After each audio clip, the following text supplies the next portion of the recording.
million. Here's Christopher Bell. The bump and run move is on in turn 2. Takes Logano all the way to the fence at the exit of turn number 2. Side by side down the back straightaway. Bell runs Logano wide. The crowd losing its mind in North Wilkesboro. And Christopher Bell is $1 million richer. That was a blast to watch. I'm glad you had a blast. If I could have got to him, he was going around. North Wilkesboro, best short track on the schedule. The last few years here at North Wilkesboro, it's been the All-Star race. Tomorrow night we race for points at this short track in North Carolina for the first time in 30 years. Today we have practice, but unfortunately a little shower this afternoon, so we are delayed our coverage on True TV, presented by Liberty Mutual. So we're drying the track, and hopefully we'll get things moving along fairly quickly. And we should be able to get this place dried, hour, maybe a little more, and you see the updated radar, the weather pushing through and an opening behind it, no doubt about it. Welcome into the broadcast booth, everybody, with the Hall of Famer Dale Earnhardt Jr., our crew chief Steve Letard. I'm Adam Alexander. Let's start right at the top of the list. It is great to be back here at North Wilkesboro, Dale. Yeah, it really is. This racetrack has got so much history, and it's been a long time since we've had a points race here. We've all been kind of looking forward to this broadcast this weekend and being here for the for the race. But when you walk into this racetrack, you feel the history. You really do. I can't experience the kind of feelings I have anywhere else when I come to this racetrack. It's just truly special, and I'm thankful for what we're going to be able to experience this weekend. Yeah, the All-Star race gave us a little tease. I'll show my age. I was here in 1996 for the last points-paying race, and it was just this place up the road, a couple hours from everybody's home, this magical little short track that had a little bit different 1 and 2 than 3 and 4, uphill straightaway, downhill straightaway. It was unique, one of its kind, and I'm excited to be back. I think, Denny said it the best, to see the biggest stars, the Hall of Famers that raced here and the show they put on. An All-Star race is fun, but 450 laps is going to be a whole nother level. What's old is new again, and so many drivers that will take the green flag here tomorrow night weren't born the last time we raced here for points. Here are them and others reflecting on racing at North Wilkesboro.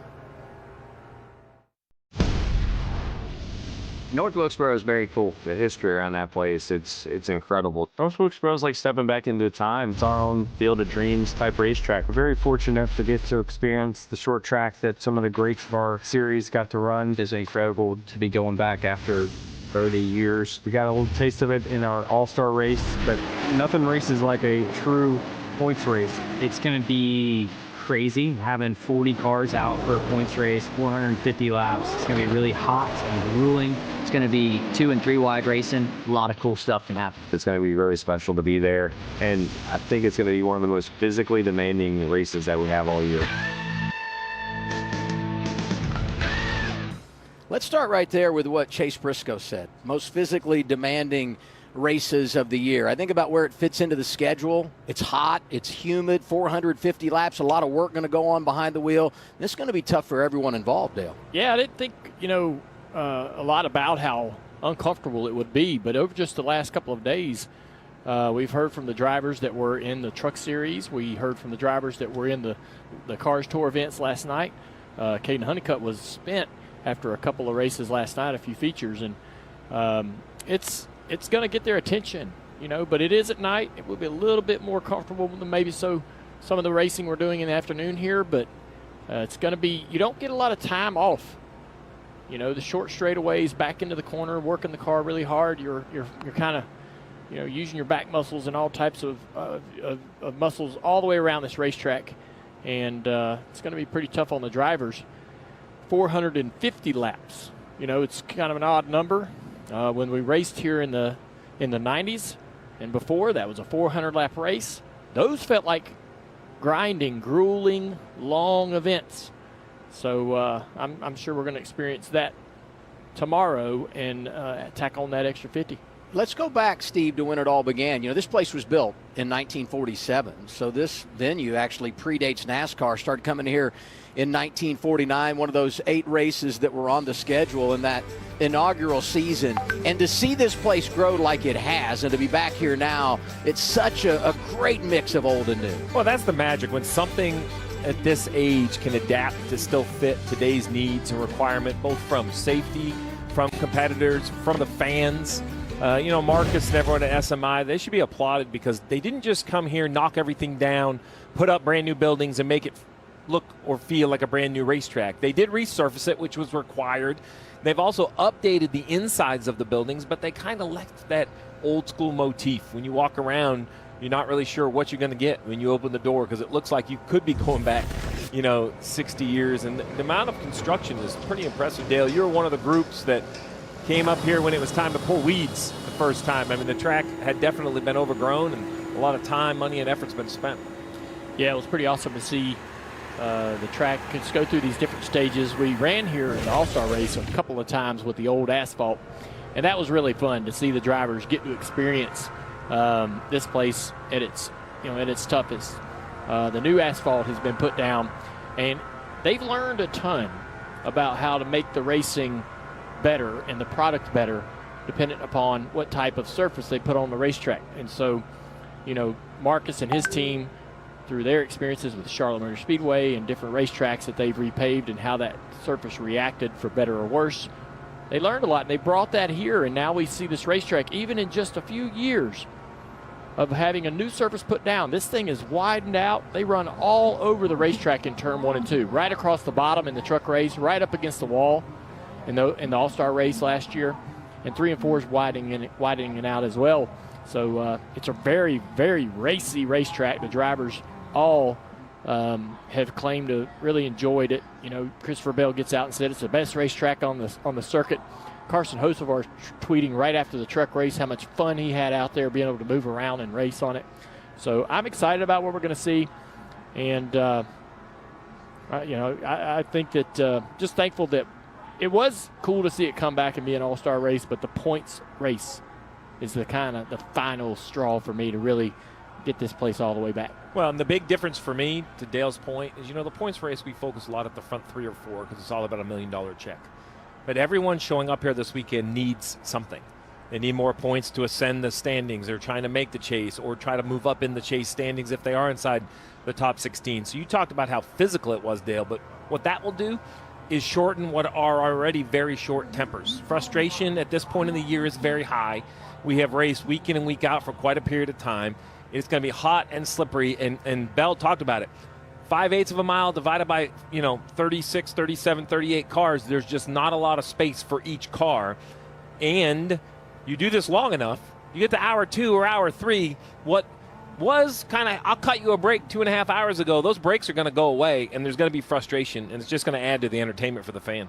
Well, there are so many levels of motivation to come here and win. I mean, we just saw the shot of the Benny Parsons grandstand. And think about the legends and what they have meant to the history of this track. So as a driver, Dale, to be able to go out and put your name on that list, wow, I mean, it's some elite company.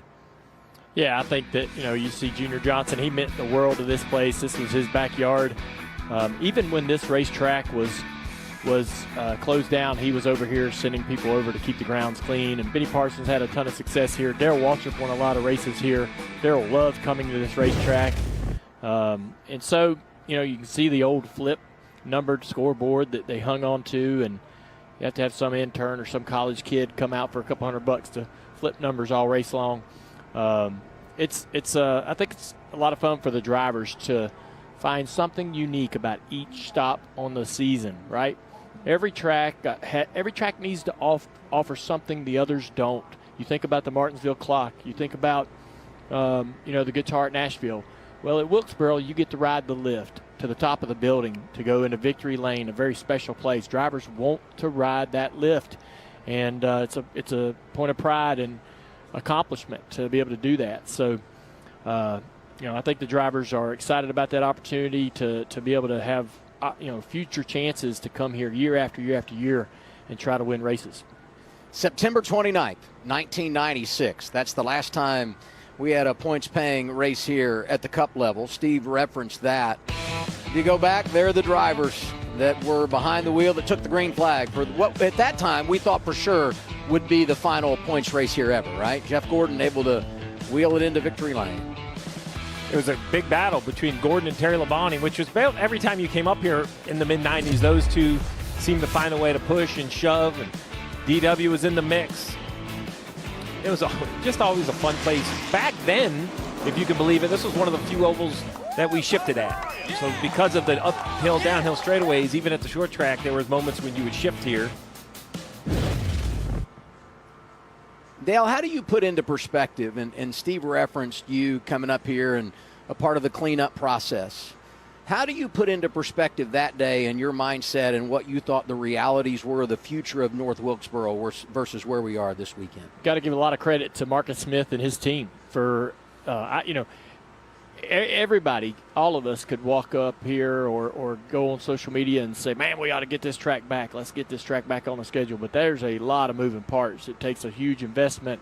Nothing here worked. All the plumbing, all the drainage, all the electrical, nothing was functional at this racetrack back in 2022 when we came here to run our car store event. And so we needed a lot of grace just to be able to have that event. And, to be able to bring the NASCAR Top Tier Cup Series to this place or anywhere, you've got to have all the bells and whistles. So you got to give Marcus and his team a ton of credit for being able to, start that process and see it through. They had a ton of support from local community. They had a ton of support from local government, state government. All of those things made the difference to be able to get this track back, and it looks amazing. It really does. So I'm happy to kind of experience and had a little bit of a look behind the closed doors or behind the curtain to the process.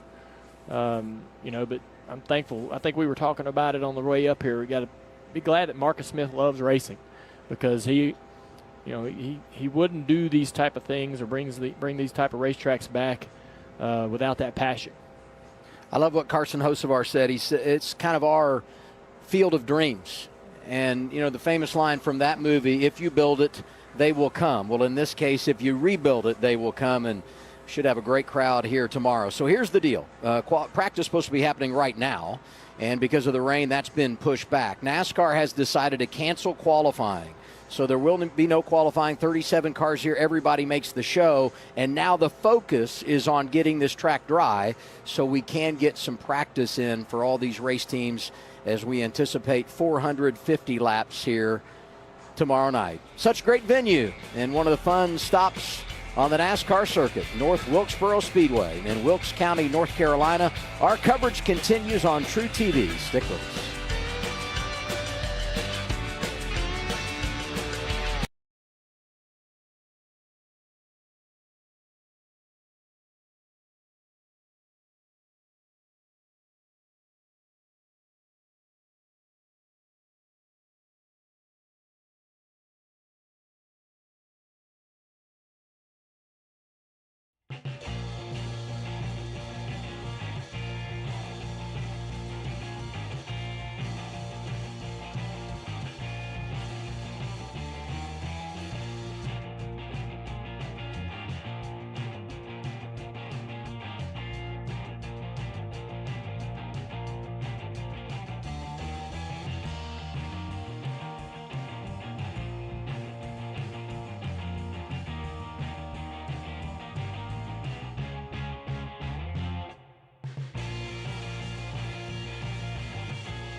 pushing you 3 wide bottom. SVG is right there to make it 3 wide. What a move for second. 97 making the bottom. Middle here, keep coming bottom hard, bottom hard, bottom hard. Blaney goes outside. He's been great all night long. 23 has room coming outside. Coming outside. 54 inside, your middle. There you go, clear high. That's going to be a penalty, I'm afraid. 3 wide for the lead. Through turns 3 and 4. Bell pushing Blaney. 23 goes below the line, still inside 54. Dig that top. Middle lane, Hosevar. Track to 23. Be ready to track to 12. Coming to checker. Tight 3 wide. You got the help, they don't. You got tight, tight, tight. Step. Up. Yeah. It's going to be Ryan Blaney who wins it in Atlanta. Good job, guys. Really appreciate the fast car. Really cool, man. Just no help. Oh my, what a dominating win. No, Christopher. Appreciate it.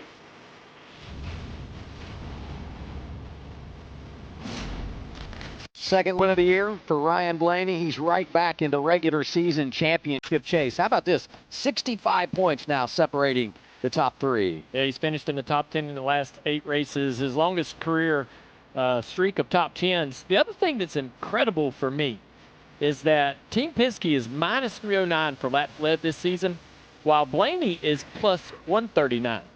Even while the organization isn't quite hitting on all cylinders, he's still improved upon last season. Man, if they find what they're really looking for, there's a lot of speed to extract out of that Ford, I believe.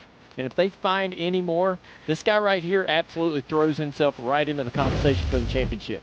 Well, here you see the numbers of what we could very well call the big 3. The thing I would point out, Steve, is not what's happened, and they've gained 100 points on the top 2 in the last, Blaney has in the last 10 races. But here's what I would say.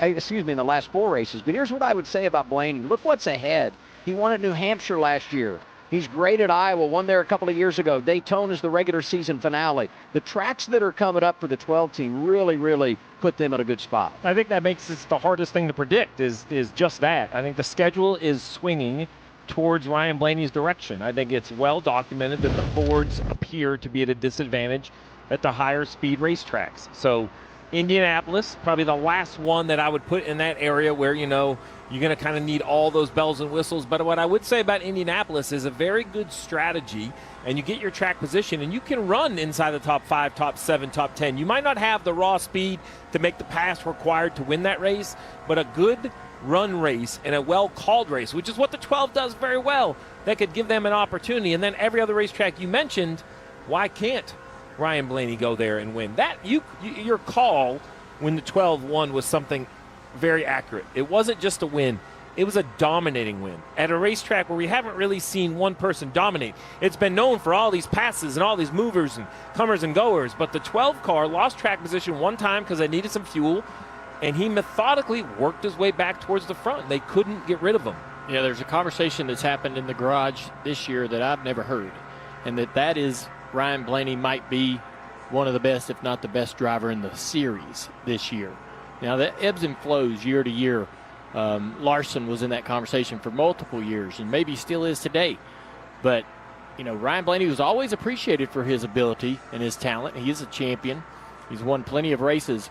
Some now think that he might be the best one down in that garage. And, hey, the rich get richer, right? We said qualifying's rained out, so who does that put on the pole here tomorrow night? Ryan Blaney picking up where he left off. Let's look at the regular season standings as we head toward the chase. And, I mean, the chase is on, no doubt, as we head toward the end of the regular season. We talked about how tight it is at the top, but so many other battles going on, either to get in the top 5 for the reset or just make it in and contend once postseason begins. Yeah, these regular season standings could be an hour-long show completely on their own. I mean, whether it's the guys at the top that you mentioned, the compression there from like 7th maybe to 10th or 11th, or how about on the right side of the screen, you have Austin Cindric.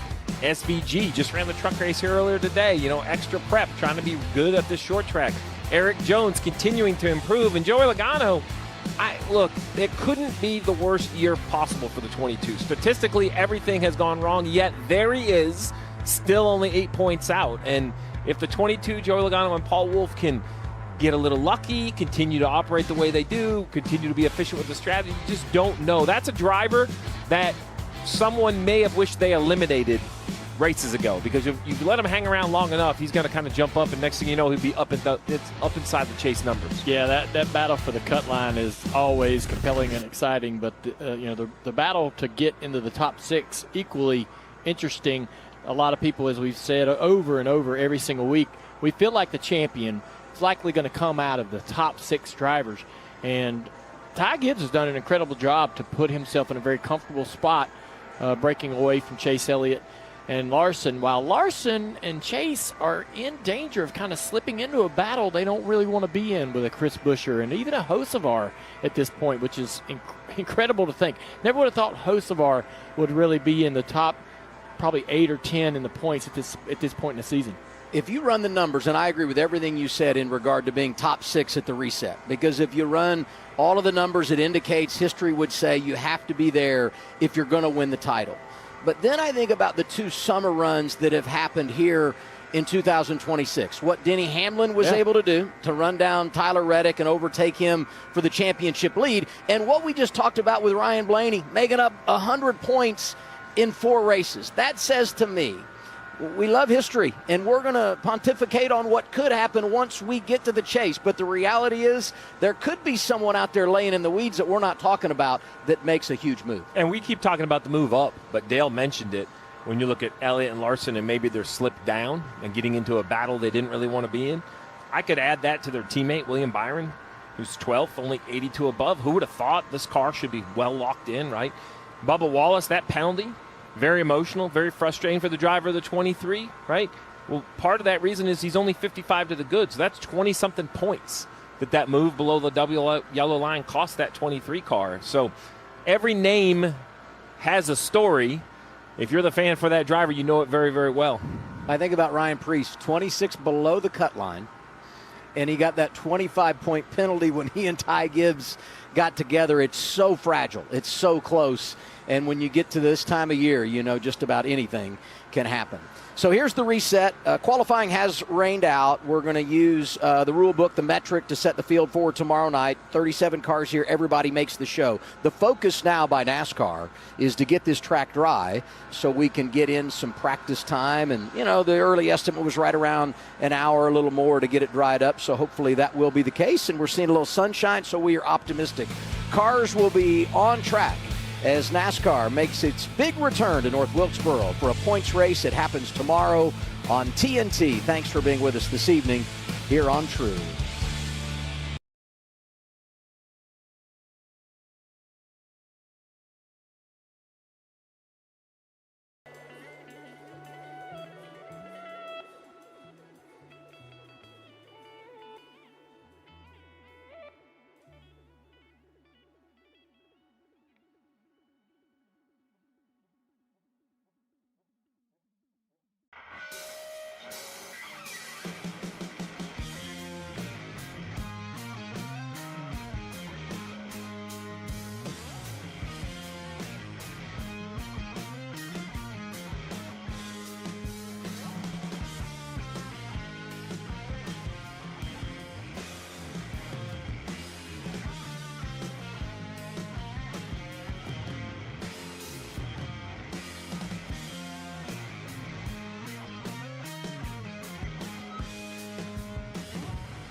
place on a picture-perfect night. Big names, big players going at it.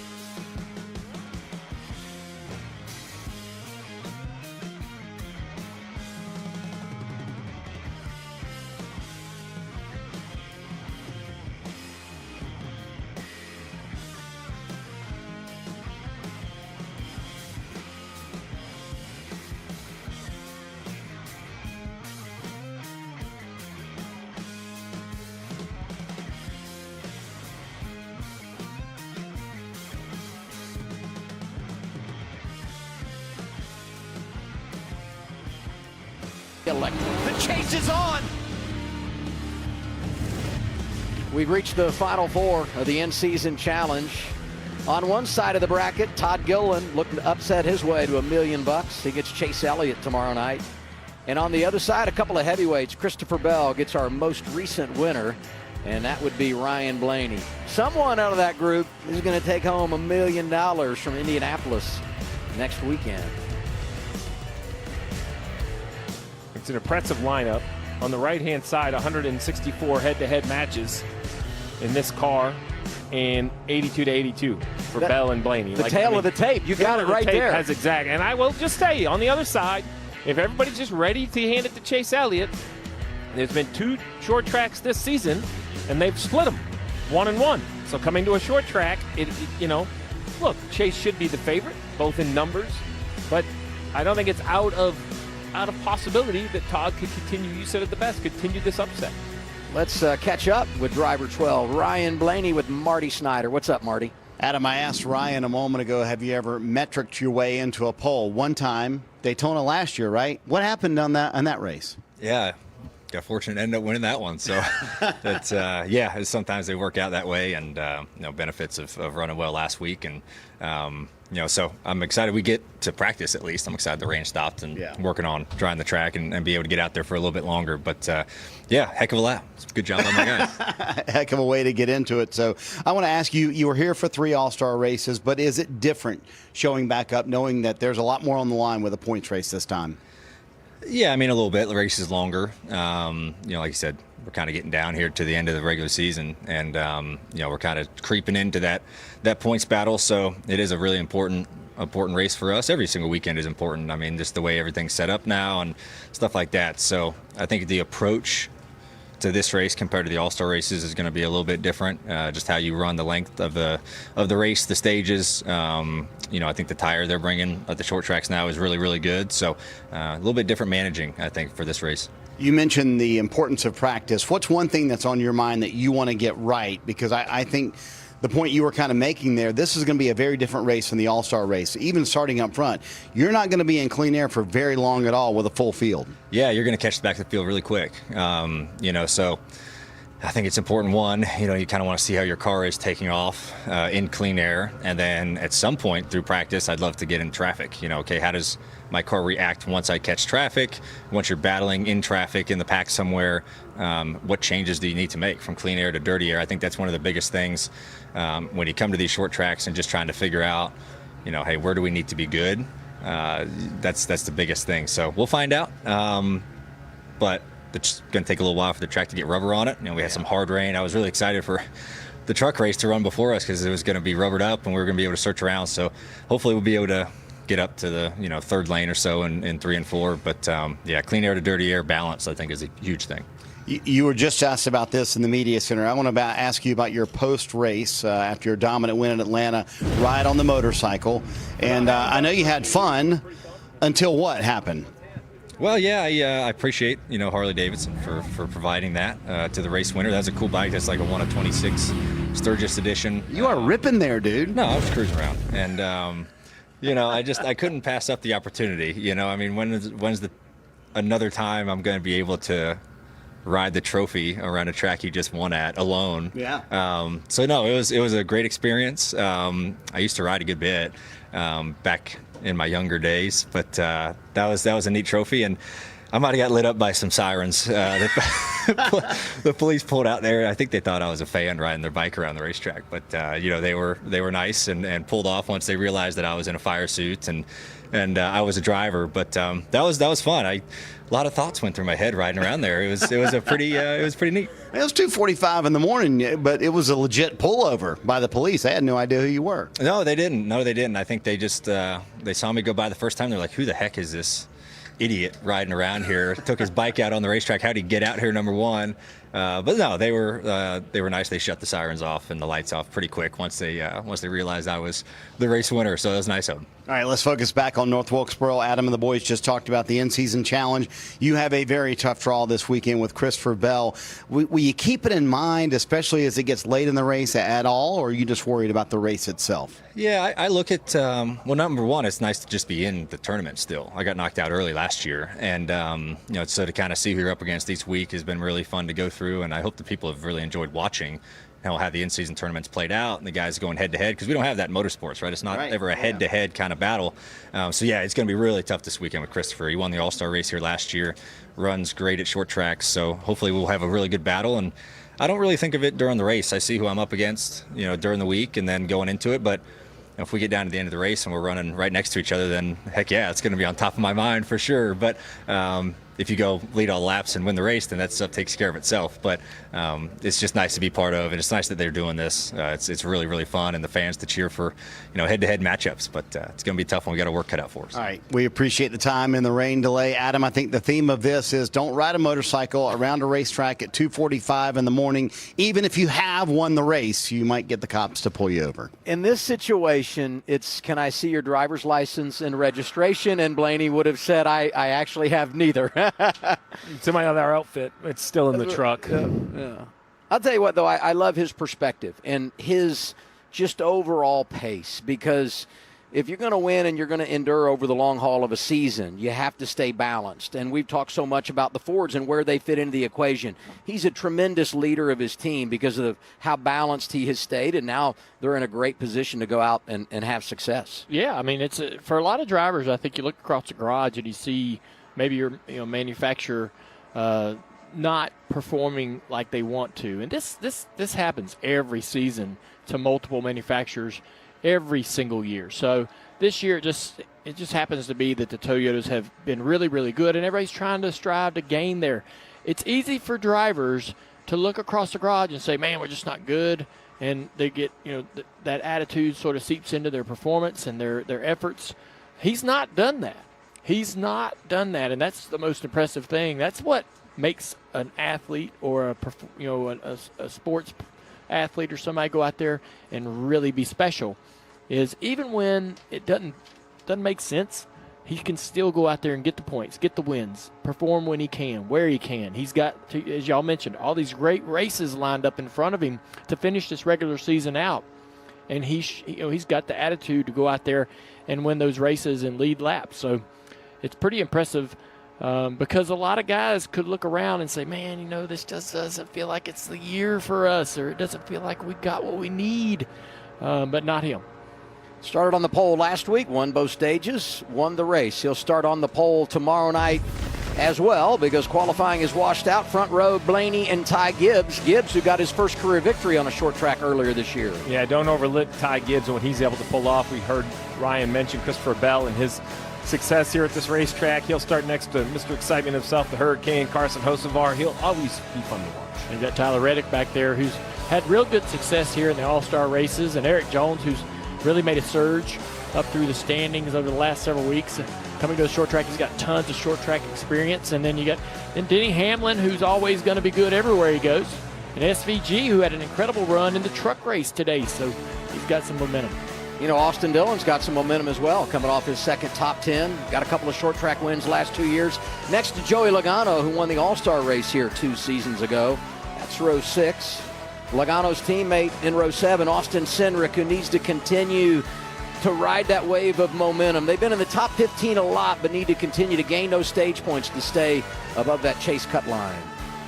Yeah, you see Todd Gillen back there in row 9. He's in that in-season challenge. Ryan Preece, short track racer, still looking for that first points-paying win. He won the shootout back at the Bowman gray. This is kind of have that similar throwback feel. Ryan Preece, Austin Dillon there in row 11. Keselowski. You got Stenhouse, Alex Bowman, and Bubba Wallace. Larson starting way back in 27. And then this is the remainder of the field. Gragson, Connor Zilic in row 16. You know, Zilic has got some Cars Tour experience here, but doesn't have any NASCAR starts. So you think about the importance of practice for him. No doubt he wanted to qualify, hoping he could get a little bit better starting position. But with the issues last week, qualifying being rained out, he comes from row 16. So we're going to dry the track, and then we'll get in some practice.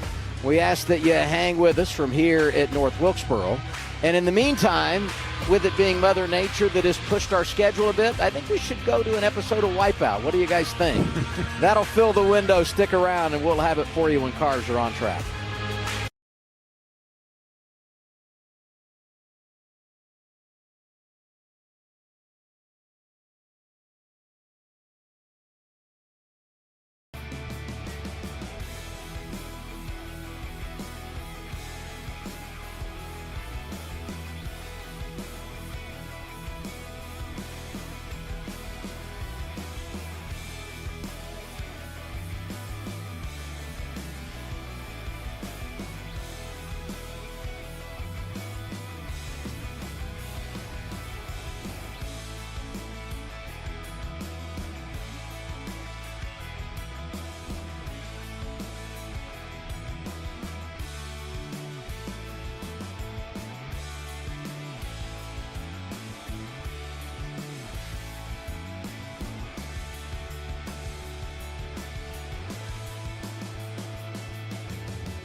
Think about the forbidden fruit, John.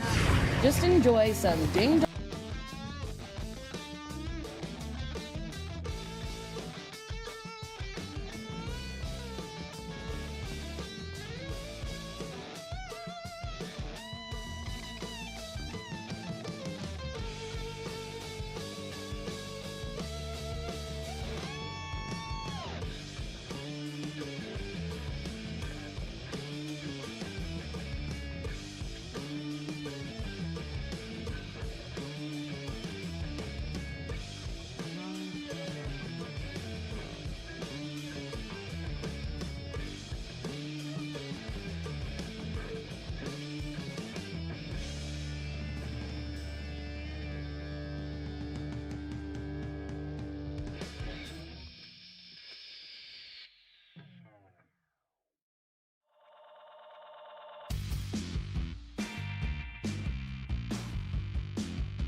Carson Hocevar.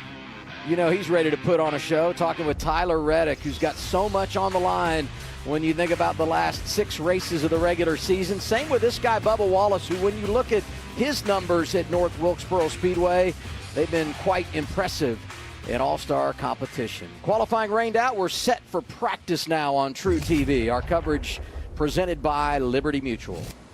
Welcoming everybody with a Hall of Famer, Dale Earnhardt Jr., our crew chief, Steve Letarte. I'm Adam Alexander, and we're finishing up drying this place. We were supposed to start practice right around 5 o'clock local time, but that's when this big thunder shower hit. So NASCAR said, you know what, we're going to scrap qualifying, and we're just going to practice. We've spent the last 90 minutes or so getting this track ready to go. Let's hear from our pit reporters. Marty Snyder, Mamba Smith hanging out downstairs. Good afternoon, Mamba. Good afternoon, fellas. I'm here with Todd Gilliland. Todd, congratulations first, number 1, on the contract extension. That's going to be great. But more importantly than that, congratulations to making it to the round of 4 in the in-season challenge. Some commemorative shoes from Bleacher Report TNT, brought to you by Law Kicks. Let's go. I had no idea what you're going to hand me in this box, to be honest with you. And you never know with you, but thank you very much. Yeah, first off, on being back with the team next year, it'll be really fun. Hopefully we keep building. But yeah, for this in-season tournament, we've been barely making it through these rounds.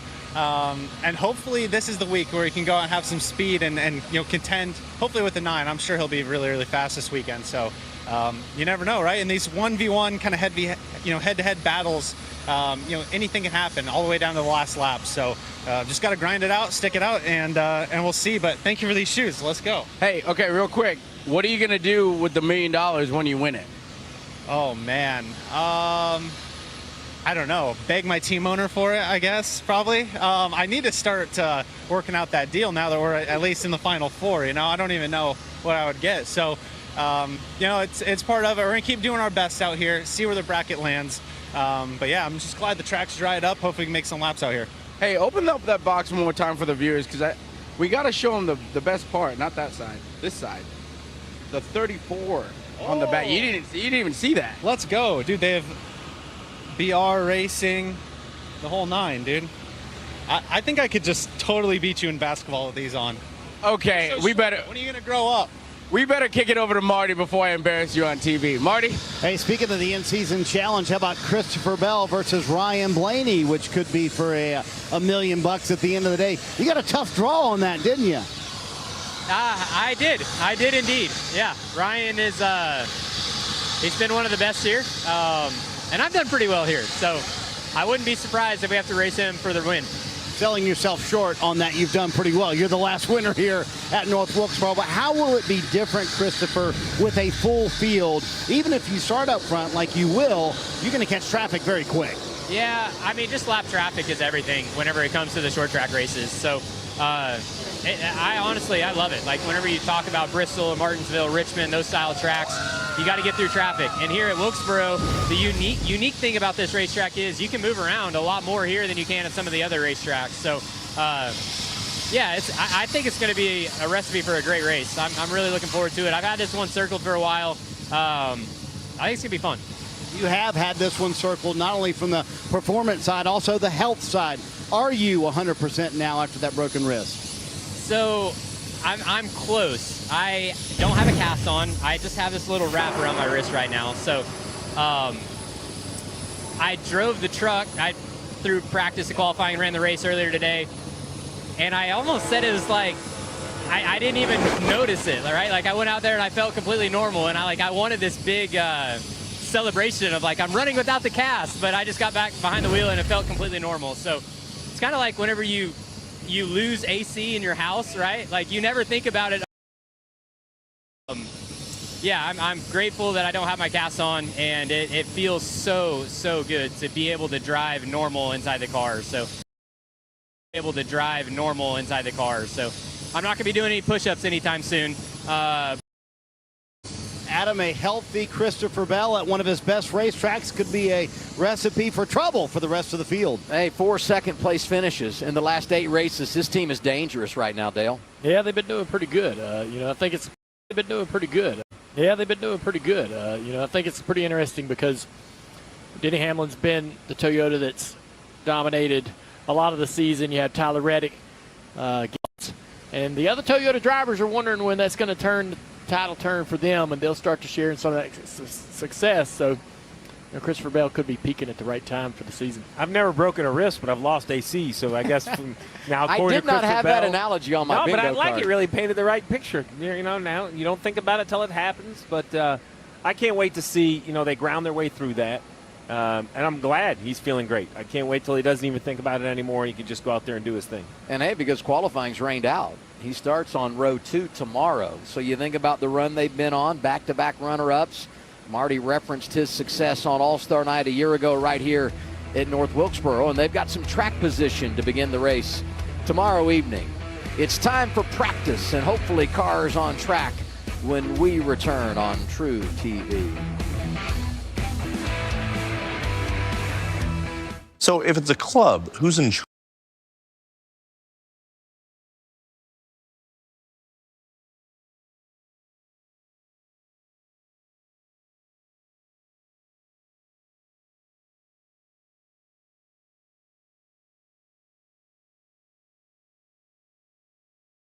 But where are you running each corner? Yeah, it is completely different. So 1 and 2, you're running downhill, you're carrying a lot more speed in. You typically want to use that banking, get up higher. Into turn 3, it's going uphill. So it seems like it keeps it a little bit tighter down there on the bottom. You have that asphalt to concrete transition. You can kind of hook your left side tires in. But then in the truck race, the top got really good in turns 3 and 4. So yeah, I think early on, probably going to be around the bottom, and practice here, I don't know. It's going to be, I'm sure we're going to be searching all over the place, but the group's going to move around a lot tomorrow. Wendy, that's Christopher Bell, and I'm getting excited because he's really excited. All right, I'm down here with Ross Chastain, who the first thing he said to me was Brad Gilly was right.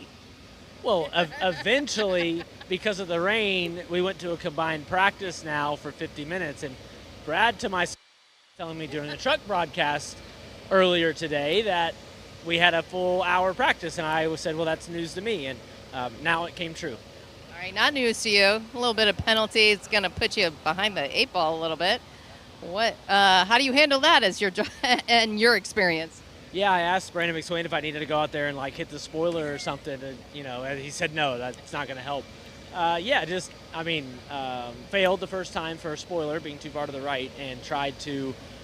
My crew, David, my car chief, and all of our mechanics and engineers figured out what they needed to do, move it over, and it did not respond in tech. So they went plenty far beyond what it should have ever needed to go way legal. And look, it just it's going to happen every now and then. So 450 laps, a lot of time for our Busch Light Chevy. Wendy, Connor just said it, 450 laps. That's a long time around here. So we'll probably be 2 down, I would imagine, here at the start of the race, and after our drive-through, and then we'll figure it out from there. If the car's good, we'll be just fine.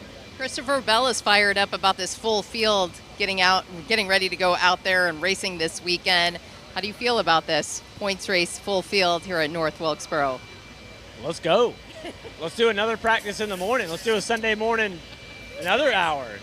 You get a practice. You get a practice. Everybody practices. No, it's I don't get 2 up or 2 down. I'm just ready to go execute through the practice. What are you going to gain out of this practice coming up? What is your goal? You can check with my teammate after this, but we're going to 24 hours we're from going to now. be fast. There are a few These damp track spots around the track that we need to get cleaned up here before we can put the cars out there. So let's visit with more drivers back down to Mamba.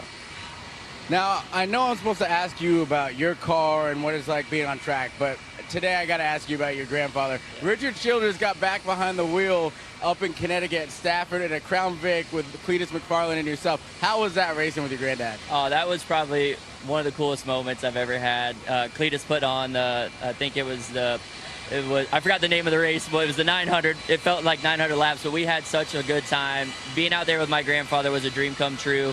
He's a racer, man. He's 80 years old, and he is such an inspiration for me when I get that age to keep doing things. I mean, he got behind the wheel, and he was beating dudes a quarter of his age out there in those cars, and we were beating and banging, roughing everybody up, and he got a top 10 out of it, and there's 25 cars out there. So he's out here today standing on top of the victory lane, and after the race, he's like, I was good to go another 90. And so we had fun. I got to thank Cletus for putting that together and allowing me to have a memory with my grandfather that'll last forever.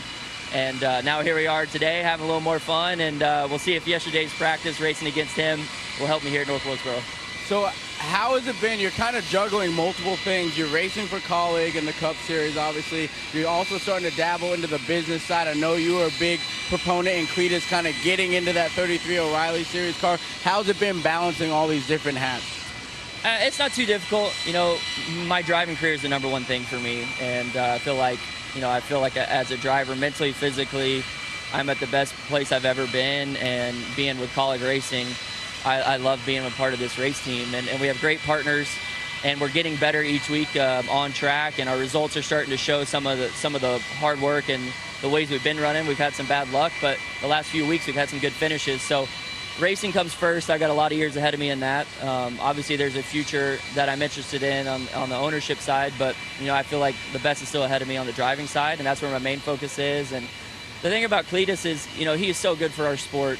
He brings the pure joy that is centered around auto racing and sports in general.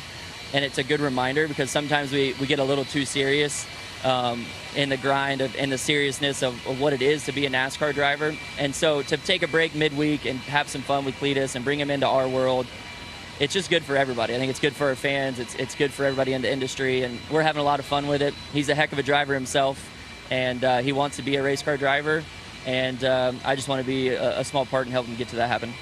Adam, I don't know at 80 years old if I'm going to be able to even think about driving a race car or anything like that at speed. I got to say, when I saw him in the fire suit, I was impressed. I mean, you talk about a guy that's got many talents.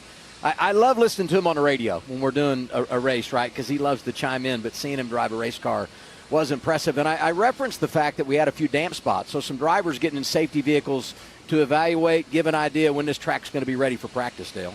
Yeah, Bubba Wallace and Ryan Blaney are in the AMR safety truck there, taking a few laps around, maybe helping NASCAR understand what parts of the racetrack need a little attention. But I think we're really close. Corners look pretty good, a little bit wet and damp down on the bottom of the front straightaway, possibly on the inside of the back straightaway, but the corners are coming in real nice. What's going on, Marty? Hanging out with Chase Elliott. Nobody has more laps at North Wilkesboro this weekend than Chase Elliott. Volunteered for all the races. Is that a little bit of reverence for this racetrack, or is it just a desire to learn more about North Wilkesboro? I think it was just kind of happenstance, really, the way it all worked out. Some of the circumstances, obviously not ideal, but, I appreciate them asking me to fill in and be a part of their teams. They have not gone very well. The first two went really bad. And then the truck race was okay, so I hope we're trending up is my optimistic mindset, at least right now. So, yeah, we'll see how it plays out. I think, we've picked about the hottest times of the day, I think, to race. The other three so far. So I think we should start this one at like 3 o'clock tomorrow, just to keep it on trend. But no, I'm glad we have one under the lights. Wish it was Saturday night, but good to be under the lights for sure, for especially all the fans, up there watching. And I think it's going to be a wild show, man. It's we were just talking, but when you get a whole field out here and you get us in lap traffic and have to start making moves and run different lanes that you don't really want to run, I think that's going to really make the racing pretty exciting. So I'm hopeful that we're trending the right way, and tomorrow's a good one. You were kind enough to fill in for Kyle Busch and some of those seats for you. So I want to talk to you about this racetrack. What have you learned about North Wilkesboro over the 3 years of the All-Star race? And does it remind you of another short track that you've raced in the past? It really doesn't. It's kind of a beast of its own, really, in a lot of ways, and especially as the run goes and how you kind of migrate up the track. That's not super normal for a lot of short tracks, at least around the southeast, where you're usually always pinned to the bottom, and 9 times out of 10, and you might get a spot or two on a restart or something, but most of the time that's not normal. So kind of interesting that this place is unique in that way, and the group did push up in the truck race. It didn't really push up in the other 2 races, the late model races. So yeah, I think we're going to continue to push it wider and wider, especially when you get, again, all the cars out there and we're fighting for fresh air and just trying to find a clean lane. So I think all those things will make for an exciting show, and hopefully we're on the good end of it. Chase Elliott will start 10th tomorrow night, Adam. And to his point, 3-4 wide racing at a short track. Yes, that happens here at North Wilkesboro. And we had the clip earlier, Marty, of last year's All-Star race. And we were talking about this earlier today, Dale, just how racy this short track is. And back to what Chase said, just so unique in comparison to all the other short tracks we go to. And it is changing. You know, it's not easy to predict what kind of race we'll see tomorrow in terms of where they'll find speed. Will it be at the top of the racetrack? Will it be at the bottom? You know, in the Cars Tour race last night, predominantly they all ran on the bottom of the racetrack. Last year, that same series, same tire, same car ran right against the outside wall in turn 1 and 2. So, and with the trucks as well, I thought they moved up the racetrack a lot higher last year.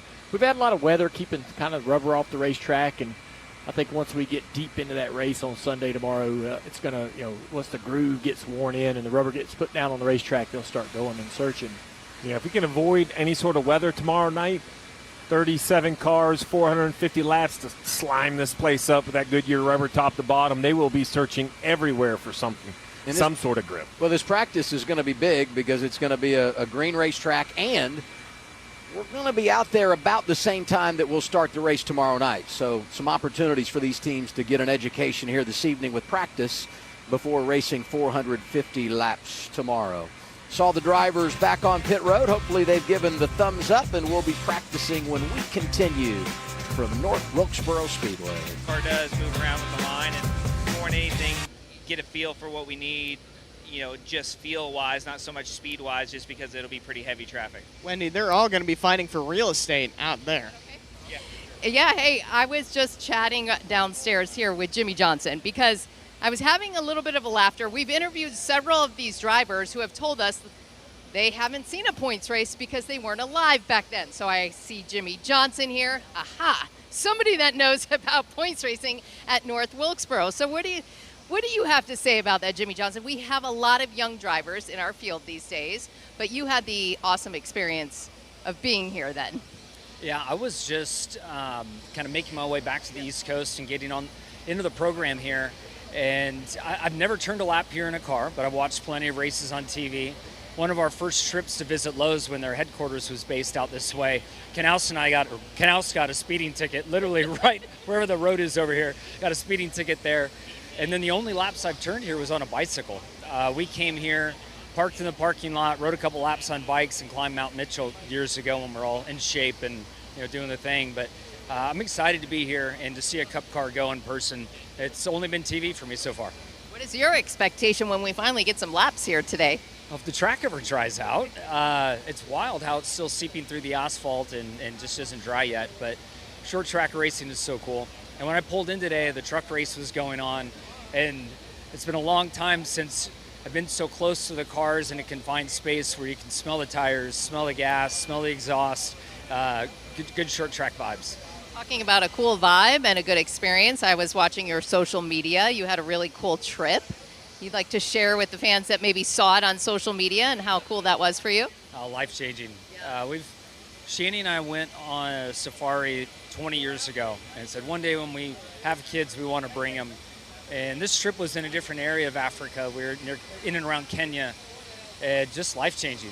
I mean, the safari and some of those elements you can expect, but the cultural shift in knowledge and experience for not only us, but our kids, it was life-changing. You've done a lot for a lot of people over the years with your foundation, so I feel like it just goes hand in hand with what you and Chani have done. It was very cool, and to see so many people focused on education and healthcare over there. I mean, it's every bit of a third world country, and then we were out in remote spots from there, so you can only imagine the gaps that are there. And to see so many people working to try to help that culture and population along was very inspiring. Well, thank you for sharing the journey in a public forum. Well, thank you. Wait, you said we're old. That's why we remember this place. Well, thank you, Jimmy Johnson. He has now confirmed, guys, that I am old. You are absolutely not old, Wendy. Age is just a number, and we're all here to have a good time. We're still about 10 minutes away now from getting cars on the track. Victory Lane. And if you're just joining us on this Saturday evening and wondering why we're in the situation we're in here, we had rain, so NASCAR made the decision to cancel qualifying and just get these teams some practice. But it's taken a little time to get the track where it needs to be to put the cars on track. So we're just waiting things out here and talking to drivers down to Mamba. Talking to drivers, there's only been 2 drivers in the Cup Series that have been on track today. That's Bubba and Ryan. You guys were running in the AMR safety vehicle. What does the track look like? Do you think we're getting ready to go? Well, Seabell must have got some different information because he's strapped in, ready to go. Still pretty damp on the bottom. And with the combined practice, we told them, like, the cars that are going to be out there getting up to speed are going to be riding around in the wet. So that's not good conditions for anybody, because as soon as they're ready to get up to speed, they may goose it in the wet. So still need a little bit of work on the bottom lane, but like really lane 2 and up all the way around is okay. Some spots here and there, but the bottom is soaked.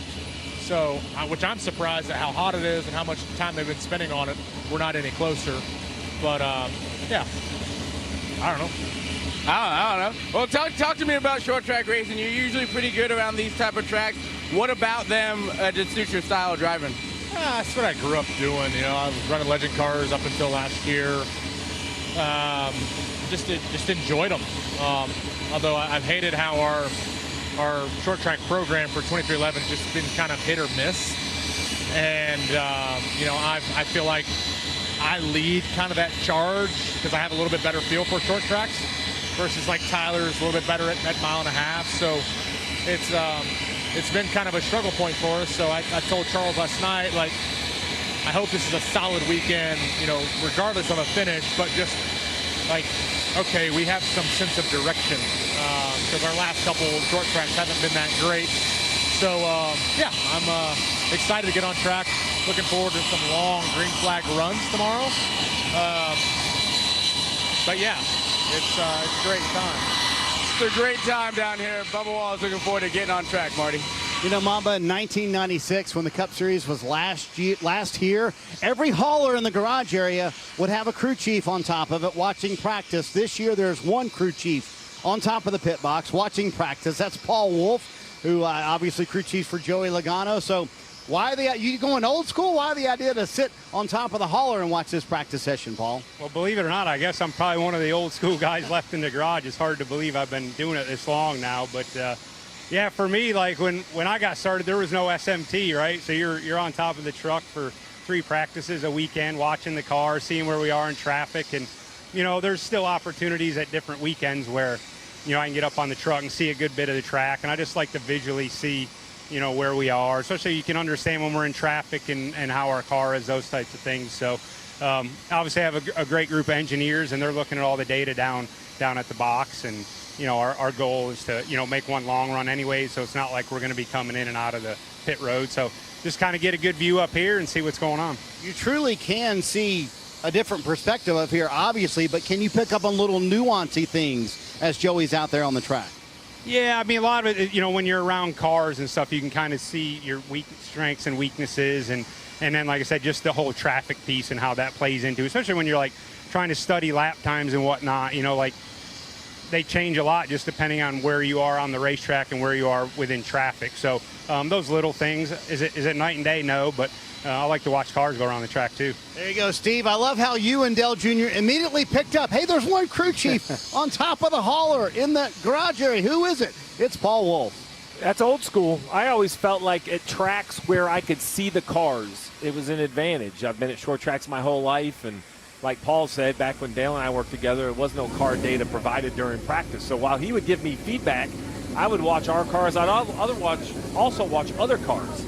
And I don't know, it's just when you grow up at a racetrack and you've seen enough race cars, you can kind of have an opinion on where you think you need to be better. And what he was saying I thought was very interesting, which is just his perspective of where the cars were during their run as far as traffic goes, you know, and what lines maybe you'll be able, instead of the spotter having to tell you, you know, you get to see it yourself. This is an opportunity weekend when you talk about Joey Logano, and you look at the tracks that are coming. We said this about teammate Ryan Blaney, but you could say it about Logano as well. A lot of good tracks coming up to end the regular season. But it all starts right here tomorrow night, and he's been flat dominant here the last couple of years, winning the All-Star race 2 seasons ago. And this was a huge Kickstarter to their championship run in 2024, but even last year, I mean, led 139 laps. So this is a venue that serves as a real opportunity for that 22 group. Yeah, I mean, he's right on the threshold of getting himself into the chase, which I didn't think was really possible for the way this team's performed this year. But tonight is an important night to be able to get some laps in the car and try to work on the balance. And then tomorrow, can they replicate the performance that they've had here at the past? He's always ran good in the All-Star races. He's led more laps than anybody in those 3 races, and his average finish here is pretty dang solid. So if he doesn't run good tomorrow, then I think there's a lot to answer to. Really what can this team accomplish the rest of the year? He's led 75% of the laps here in the last 2 All-Star events. And he starts 11th tomorrow night with qualifying being rained out. So he's not right up front, but decent track position at the green flag. Good signs here. Drivers getting in their cars, Bell buckled up and ready to go. Austin Hill doing the same. Hopefully we fire the engines up and get after it when we structure being softened up a little bit, and I think it's going to add a lot of intrigue into the race tomorrow night. And make no mistake, this is still a full contact sport. They wanted to do this for driver safety because the hits were just simply too hard when someone ran into your back bumper.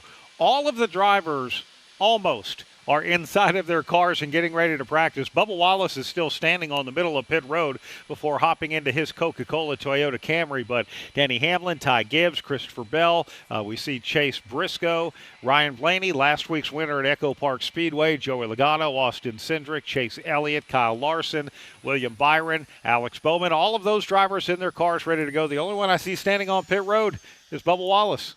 Come on, Bubba, get in your race car, buddy. It's about time to go. And again, a big thank you to all those drivers for making some time over the last hour with Wendy and Andrew down there on pit lane. They did a great job as well. And some of them had been busy. We saw Bubba Wallace and Ryan Blaney jump in one of the AMR safety vehicles and go around the track with the safety crew to get a good look at the racetrack and the drying efforts. And clearly, we like what we see, Brad, because I look to the back straightaway and I see a lot of those Suburban propane trucks coming to the infield. So we're going to get the safety vehicles off the racetrack and release these 37 drivers here in just moments. Gives us an opportunity to pause 10 seconds for station identification. This is PRN, the Performance Racing Network.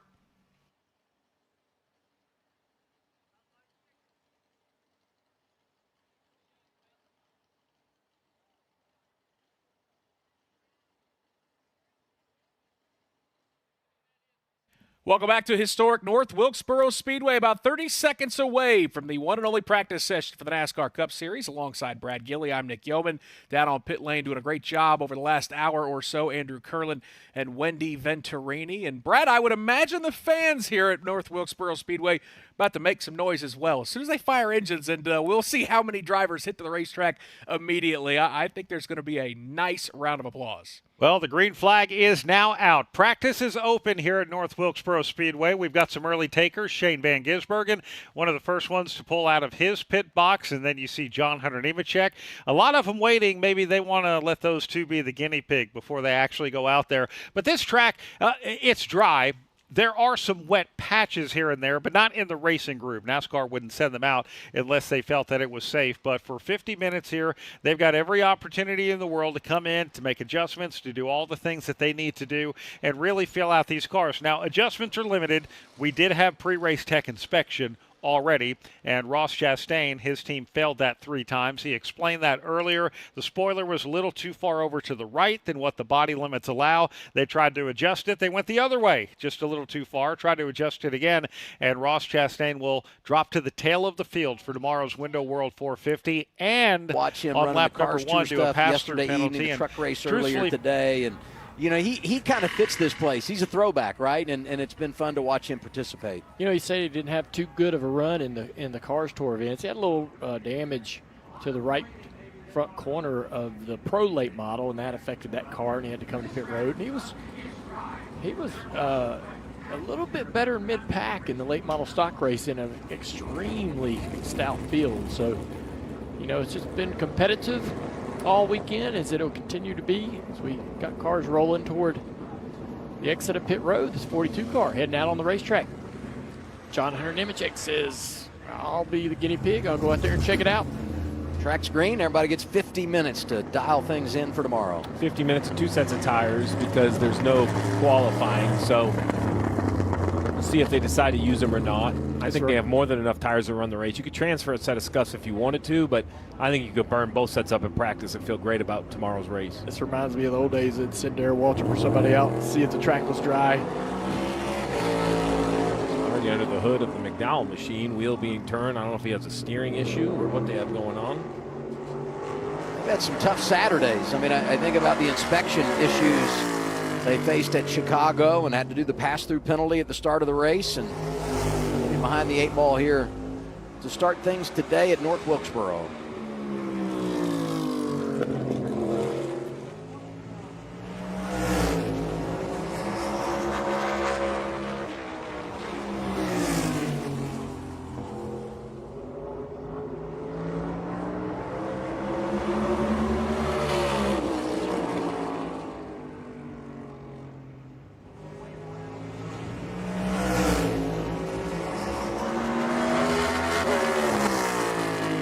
Throwback field to a throwback track. One car out there running. That's right. If anybody ever wants to know what it feels like to be at a NASCAR test session, imagine what you're seeing on your camera and just take away everything else. Everything from the infield, an empty racetrack, one car at a time.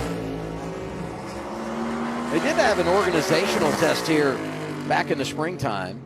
And, you know, I'm curious to see how some of that knowledge may translate, because I know there were some teams that felt like the short track program wasn't where they wanted it. So they raised their hand, said, we want to be the one that goes and represents our organization to get some added time and gain some knowledge. And we'll see how that transfers as we go through practice today and, more importantly, the race tomorrow night.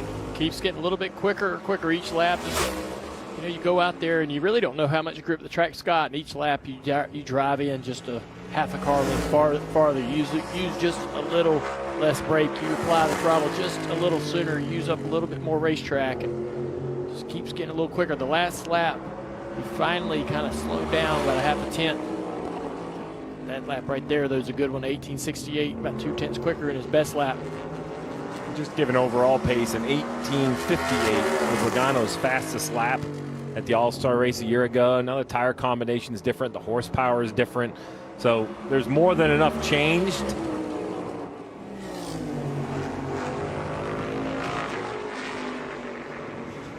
Not sure what was going on 71, but they're on track now. That's good. Yeah, Michael McDowell coming off a turn forward to start his practice run. Chad Fincham as well in the 66 car on the racetrack. Let's get a report. Team 71, Michael McDowell with Mamba.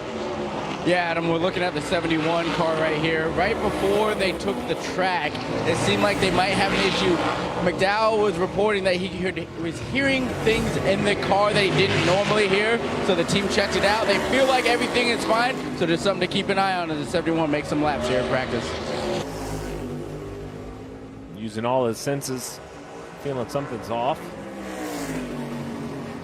He's a little bit lower around the bottom of 1 and 2 there. We've seen that low line a little more utilized this weekend in the late models and the truck race. So I'm curious about that. A little bit up the racetrack in the middle of 3 and 4, but where will the speed be? You know, you used to run the top of 1 and 2 here in the last couple of years, and that was really a great defensive line. Nobody was going to drive around the bottom of the racetrack and beat you up off of turn 2, but it seems like that bottom sort of become a little more competitive. Let's get a little Michael McDowell radio here. Turn the wheel as far right as you can, please. Hear that? Hear the click? All right, we'll get in there and look and see what you're hearing here. Let's all get our eyes on this thing here. Right there, that little more throw, left and right.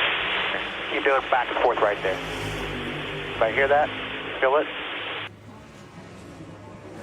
Sounds like he was feeling it or hearing it in the steering. And there was some encouragement for everybody to be a part of the solution. Doesn't seem like it's hurt the 71 so far, currently fastest. Seeing a pylon, his fastest lap in 1865 to that 1885 for Nemechek. Still running this lower line down here in 1 and 2. You see kind of in the middle of the racetrack. A lot of sliding and movement though, Steve. Both corners for the 71, right around the middle of the corner. He's got a little twitch, a little bobble. See these cars kind of sliding around on top of this racetrack. Well, I will tell you that as clean as this track is, if your car is tight at all, I would be very concerned because it should only tighten up. So the sliding you're seeing out of the back of that 71, while it may not be optimal at the moment, probably gives me a little bit of hope that we're kind of set up for the longer run. See Bubba Wallace left your screen just kind of watching. There's a really good lap again by McDowell, 1871, and that particular time he ran the middle of both ends of the racetrack. We're kind of always assuming that the bottom of 3 and 4 is really the line that you want to run, but he's quite a ways up the racetrack through the middle of 3 and 4, showing us that there's speed all over this car, all over this racetrack, regardless of the end. And really got to have to work on your patience and your strategy. Nemechek 17 laps into a run, only 2/10 off his fastest lap. So not a lot of fall off in the Goodyear tire so far. A lot of teams playing the waiting game, Marty. Yeah, and a rare long practice session, Adam, for the Cup Series. So, Steve, all the teams I talked to who are sitting here waiting, you see several window nets down. You see drivers out of cars. They're waiting for the track to kind of rubber in. After that heavy rainstorm, they were kind of excited for the Truck Series race to lay rubber into the racetrack. That all was washed off with that severe thunderstorm that passed through earlier. So how long are you willing to wait, Steve, and give up this precious practice time where you don't have a big notebook at North Wilkesboro with this next-gen car? Well, I think we're all learning a lot right here. I see on social media all the time this frustration with the lack of practice. It was a big conversation this week with the new super speedway rules that we run at Daytona. Why there's no practice? Well, I think you're starting to see why. We're 8 minutes into practice and three cars have run laps, right? Like, so they have 2 sets of tires. I agree with waiting because I think it's a more beneficial. I think basically what they're saying is they can simulate their setup closer than actual laps will do on a track that has no rubber put down. I mean, that says a lot about how good their simulation is. I would say that, you know, for a Denny Hamlin or a lot of these cars in the field, a lot of these drivers are veterans, and to your point, Steve, about the technology, they don't really see a benefit to additional practice. But when I think about a driver like Zilic, the 88, these rookies that come in here, they need laps on the racetrack. Even though maybe they can improve the car, they're really not going to really change much about the car during those laps. He just needs laps. And so I'm kind of curious as to why a driver like that isn't out on the racetrack. And I think we got some 88 radio here. Let's see if we can maybe help answer your question, Dale. There's a lot of flying off these 2 cars out there now. Like, I don't know if it's a piece of rubber or marbles, and if that means that it's not going to take rubber, but every time off a 4, they throw off something. It sounds like spotter Stephen Parsons on the roof, just talking about, you know, what he's seeing from the cars out there. I agree with your point, Dale. I think if I was Randall Burnett, I'd probably say, you know what, just go run. Go run 25, 30, 40 laps. We'll put a second set of tires on and work on our setup again, but let's just try to get some laps, experience. With this limited practice, the advantage that people like Logano and Hamlin have is very high, just with so much track time. Stenhouse Bowman out there now, 3rd and 4th of the 5 cars that have joined the practice fray. McDowell, you know, you were talking about tire fall off. McDowell has the fastest lap. It came on his 11th lap, 18:58 there compared to that 68 for Nemechek. And Bowman just went to the top. Yeah, 2nd lap on the track for the 48. He didn't need much time to get up to speed, get comfortable, know where the limit is. Disappointment last week at Atlanta, but a couple of positive runs in the weeks prior. And really good here on All-Star Night a year ago at North Wilkesboro. 40 minutes to go. It's practice tuning up for 450 laps tomorrow. We're live in Wilkes County, North Carolina. Good to have you with us on a Saturday evening on True TV.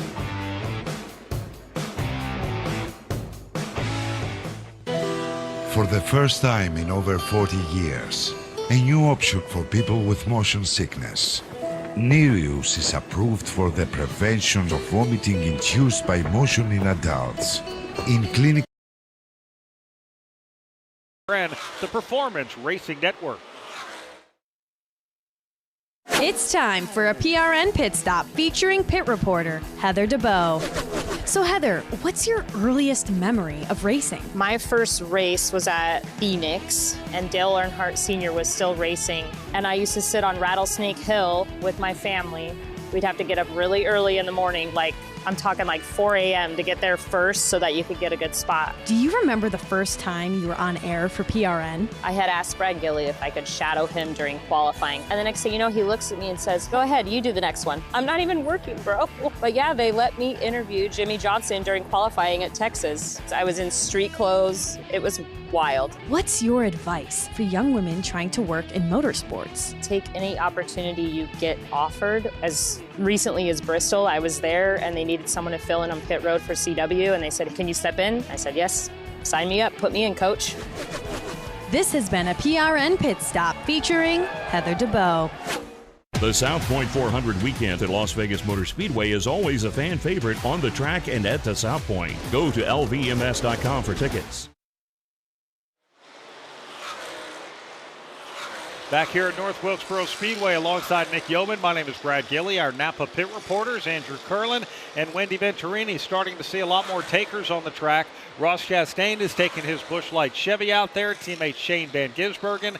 Cole Custer is out there as well. Cole Custer has a sponsor that is, if you're from the Charlotte area in North Carolina, might be near and dear to a lot of hearts.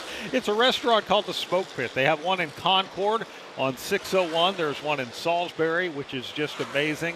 Nick, some of the best barbecue. Maybe I'll have to take you there when we're back in October for the Bank of America 400. We can pencil that in right now. We can do that. Looking forward to that. I'm not sure what's on the side of it. It looks like some brisket, maybe just a full barbecue plate on the wheel wells over the rear tires of Cole Custer's car. It is a good-looking race car and certainly has left me quite hungry. You mentioned Shane Van Gisbergen out on the racetrack, and I'm watching the line down in 3 and 4, running the bottom, down in 1 and 2, little off the bottom, running the middle of the racetrack towards the top side.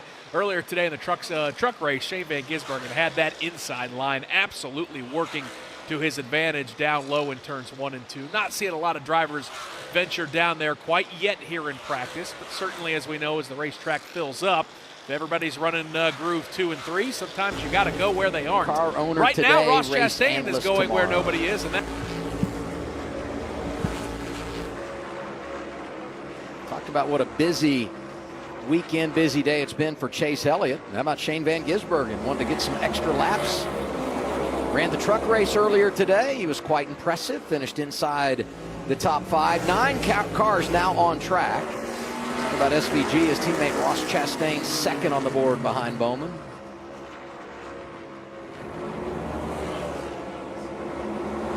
Now we're starting to see some cars get out on the racetrack. We wondered why everybody was so timid to make laps, but we don't practice anymore. I think it's just going to take these teams a while to get used to having the opportunity and seeing what the benefits could be from running some extra laps. One of Ross Chastain you saw there. Good news, bad news. Good news, been running pretty well lately. 4 top 15s in the last 5 races. Bad news, failed inspection 3 times. The car chief has been ejected. They lose their pit selection, which has already happened because the field is set by the metric. The biggest issue for the one car is he will roll off last and have to make a dreaded pass-through here at the short track. That will be at least 1 lap. It's hard to really calculate because we haven't seen a lot of racing here. I mean, 1, 1.5, 1 3/4 laps. Like, it's going to be a big penalty for this one car. You see in the bottom right, there's some other failed inspections as well. Both the 33 and the 88 will lose pit selection and their car chiefs. It was the one of Chastain, though, that will also have to serve that pass-through.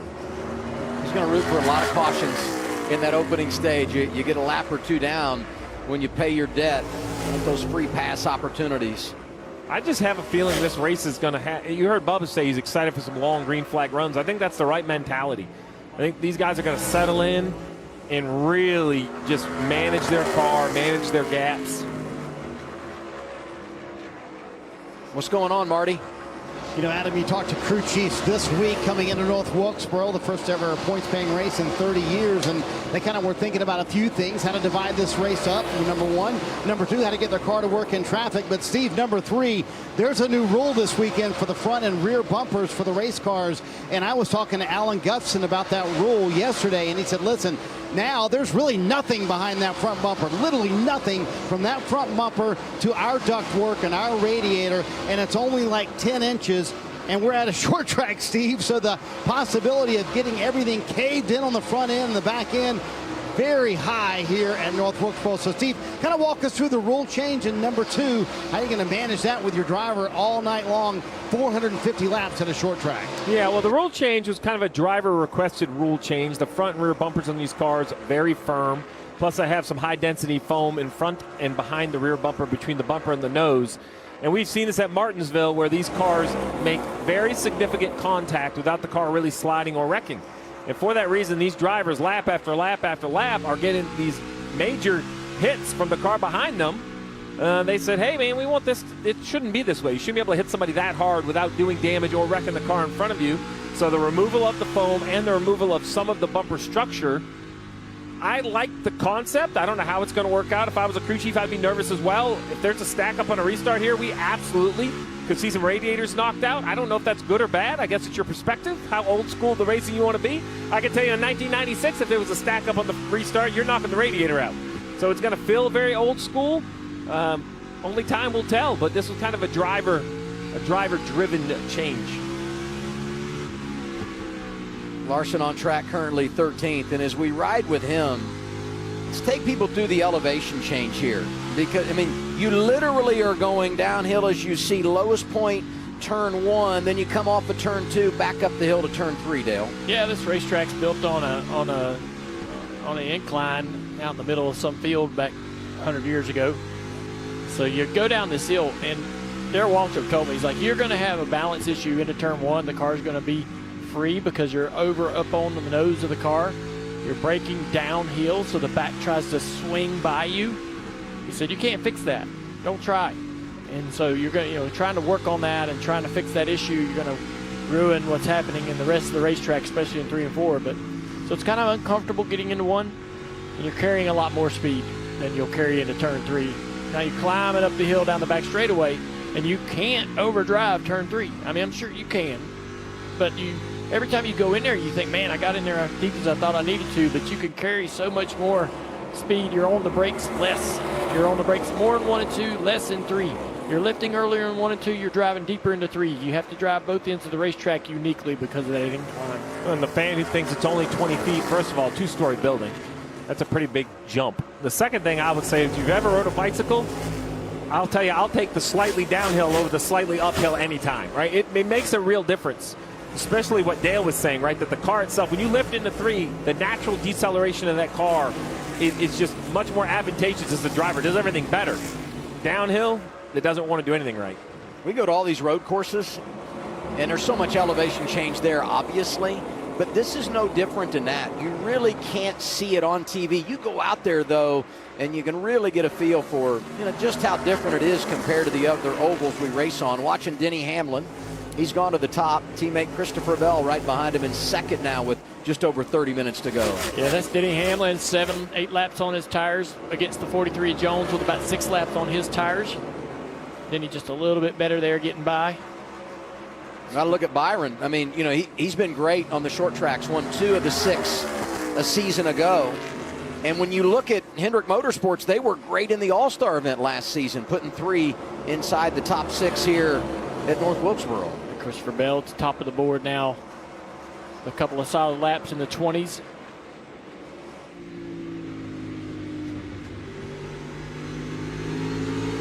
Riding on board with Christopher Bell, the Toyota racing camera.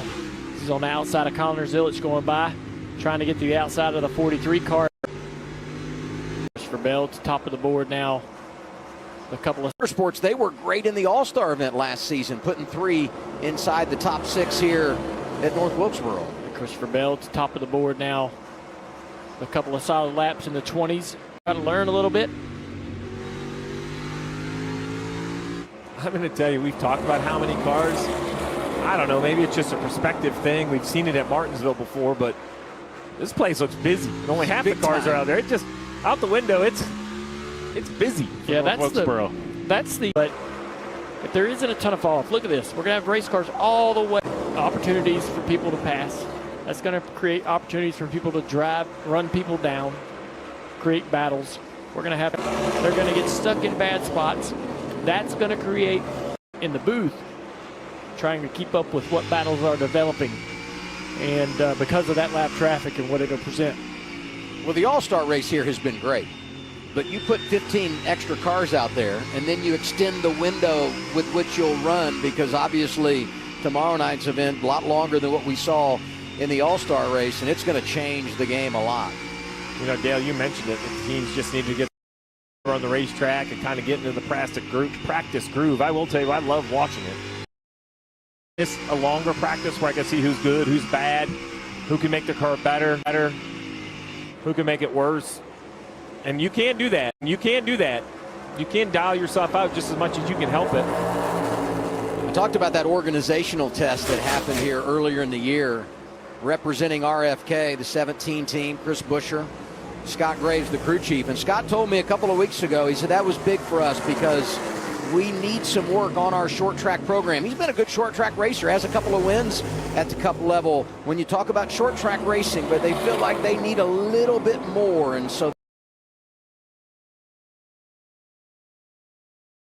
on similar tires, probably a lap difference between the two, and it's like Bell seems to be one of the best. I mean, obviously top of the board, but he also seems like he's able to get through cars, past cars. What do you got, Marty? Yeah, Dale, that's a great point. And what I've noticed with Christopher Bell, kind of been watching him for the last 10 laps or so, is that he's been able to kind of go low and high to pass race cars, which is what he told me during the week. That's going to be the most important thing about Saturday, Sunday night, is the ability to pass low or high wherever you want and to work around the racetrack. Dale, I want to ask you about what Bell kind of talked about a moment ago after running the truck race earlier today. Said he felt 100% when he got out of the truck, and I don't know if his enthusiasm came across in the interview or not. You can just tell he's excited. Number one, he loves his place, but Dale, what kind of mental lift could it be for Christopher Bell to say to himself, hey, I'm healthy for the first time in over a month? That gets me really excited for tomorrow night. Yeah, I feel like what what he's probably done and what the team has done, they look back, and you made this note, Steve. They look back over the last 4 to 6 weeks going through this process with the injury. They did way more than I thought they were capable of doing. They had results that I didn't think they were capable of getting. This driver buckled down when he was uncomfortable. They worked hard. They put that cast on every Monday after every race. I mean, he went above and beyond to give his team the most competitive edge he could behind the wheel, and they got great results. And so it did not discourage or interrupt his quest to win the championship this year whatsoever, and they're still in an incredible spot to do so. I've been noticed a couple times, big correction right there, but watch his right hand. Remember, it's his left wrist that was injured, but watch him with his right hand over here on this side of the screen. And multiple times now, he'll get to the point where he'll just take it off and rest it. And I tell, in my own mind, that tells me he must have a lot of confidence with his left hand that now he can actually take his right hand off. Take a second, kind of rest his right hand. So what he's telling Marty and everybody about the left hand feeling back, he's proving it here behind the wheel.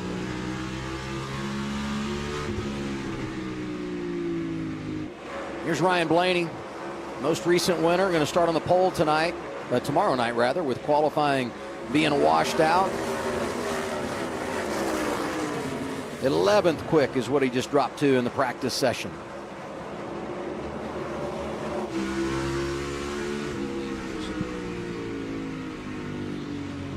Ryan's coming up on this one car of Chastain. I think Chastain is sitting third on the board, 16 laps on his tires. He's going to try to see what kind of, and Blaney's sitting there with 11 laps, so pretty comparable.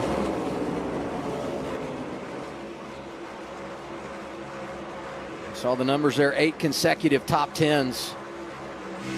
Matches the best run that we've seen in the next gen car by anybody.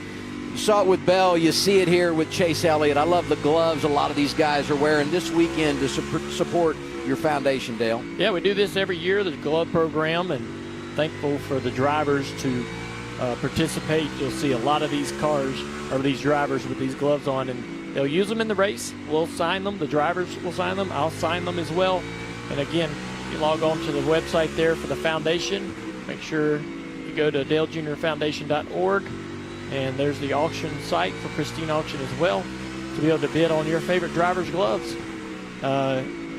You might be bidding against some of the drivers. I'll just let you know. Because like if they were to win the race, then they might go out there. Chase Elliott and a few other guys, they wanted to win the gloves that they won the race in. So pretty neat program. We raise a lot of money for a lot of charities. We work with 300 charities across the nation and in our own communities as well. So. Well, you're doing great things with the charity, without a doubt. They've been doing it for years. But a tip of the hat to the drivers. I think it shows the respect they have for what you and Kelly and everybody does with your foundation. I mean, I can't think of a driver in recent years who hasn't worn the gloves. So what is it right now? $840? Is that That's right? the bid on Chase right you now. You can buy Chase Elliott's gloves. We're going to have to outbid maybe Dale. I'm not. Yeah, it's to your point, Steve. These guys all compete against each other. They get mad at each other. They run into each other. But when every one of them, as long as I've been around, any of these guys, whatever they do with their charitable initiatives, you'll see all the drivers there and wanting to participate. Who's it going to be the most? Chase's or Hocevar? This is the question. This is kind of like a preview of the most popular driver ballot. Is that, can we go off that? Is it the Hocevar gloves, the Chase gloves? Yeah, the Skull gloves were actually came from, look at there, Chase fighting off the corner. The Skull gloves, I saw a guy run a BMX or motocross actually at the starting gate, and he stood out to me because they were all lined up, however many lined up at the starting gate, and he stood out to me. I thought, that's pretty neat. I'm gonna wear some Skull gloves myself, so that's kind of where it was an inspiration of somebody else. So pretty cool. Chase at 840. Hocevar now has a bid of 584, Steve. So all right. Well, the challenge is out there. Right, there you For go. all the social media folks, the challenge has been set. What's going on, Mamba? Well, we've been riding around with the 9 of Chase Elliott, but the guy right in front of him on the board is the 24, William Byron. I'm down in turn 3. I've been watching William down on this end of the racetrack, guys. After the rain, obviously, there's no rubber on the racetrack, but in the truck race, guys were using the top line a lot to make a lot of moves. Well, William seems to be one of the first guys around the top, down in 3 and 4, trying to make some speed. It actually has been working out for him. Right now, he's 4th on the board. Dale, do you expect guys to spread the crew out to run the top as the night goes on? Well, I definitely think as we start to put rubber down in the race, we're going to move up the racetrack and try to find some of that, rubber, or try to find some of that racetrack where there is any rubber on there. You can get turned in your car moving up the racetrack. When you rubber the track again, as Steve mentioned at the top of the show, the track will tighten up. So if you need turn, you move up the track out of that rubber. And we're seeing now, Steve, some decent fall off. Cars that are running 1820s or 1830s and 40s on their fast lap are now in the 80s, 90s, some in the 70s. So there's a little bit of fall off after it's a 30, 40, 50 laps. Yeah, more than the guys that didn't run that really fast lap. To your point, the guys, that fired off quick, losing grip as we run, which is going to be great. It's going to make for great racing. No doubt. Create a little strategy maybe as well. Over 20 minutes to go in practice. Bell, Hamlin, Chastain, Byron, and Elliott, the top 5. We're live at North Wilkesboro. Have been clamoring for more practice time for situations just like this. Even if you don't go out and turn a lot of laps, you can still give a little bit of feedback to your crew chief, have an opportunity to come back to pit lane, make some adjustments, and try some things to make these cars faster, and it's not nearly as much of a 450 lap test session when we go racing tomorrow night, trying to figure that thing out and chase it throughout the course of the night. One interesting note, when you come to a NASCAR race, and you should, because nothing can beat the actual at-track experience, and you're watching practice, and you wonder to yourself, looking down on pit road, number one, the cars don't go back and forth to the garage typically. They actually are set up on pit road. Number two, when the teams are working on the car, they're only allowed to jack up one side of the car at a time. The reason being is because a weekend like this, these cars have already gone through pre-race inspection, so when you can only jack up one side of the car at a time, that also loads up part of the inspector or the suspension. You have inspectors that are watching what's happening, so they can only focus on one side of the car at a time, and they don't want you to go too far with adjustments and start doing some things that might start to fall outside of those parameters. So I like the way they run a tight ship here, just to make sure that everyone is even and that we've got the parity throughout the field. Just saw Carson Hocevar go back out on the racetrack after he made some of those adjustments, so we will see what kind of speed he can find. Hocevar right now 15th fastest. Didn't have a lot of help, Brad, and I know it was quite a talking point throughout the course of the week. Denny Hamlin chimed in at the end of that race at Echo Park Speedway. There was Carson Hocevar charging to the front, but then on the last lap, didn't really have any friends to help push him with contention, ultimately with a chance to win the race, especially as they came out of turn number 4. He was kind of in the middle and all by himself, and ultimately had to settle for a top 10 finish, but he was very, very impressive, very fast throughout the course of that night. I like the way Denny Hamlin described it on his podcast. You can listen to that on the SiriusXM podcast network, and basically saying, look, you know, you can be you. You can do what you want on the track. But if you're going to double down on... Last top 10, Martinsville back in the spring, but top 10 right now in practice. 21 showing something here, Dale. Yeah, you got to imagine that Josh is looking forward to coming into this race. And it's been a tough year for the Wood brothers in this 21 car. A lot of accidents. The Wood brothers in this 21 car, a lot of accidents, comparable to last year where they had a lot of speed, got that win at Vegas. But yeah, he's won hundreds of features, car store championships, track championships. He's won a lot of races on Sunday night after a decent result. He's smiling on Sunday night after a decent result.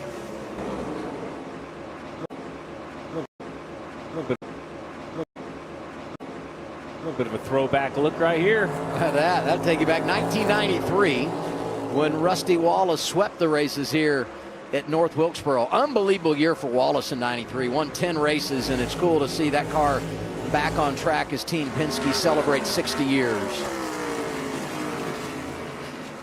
In the bottom right, you see where he stacks up on 5, 10, and 15 lap average.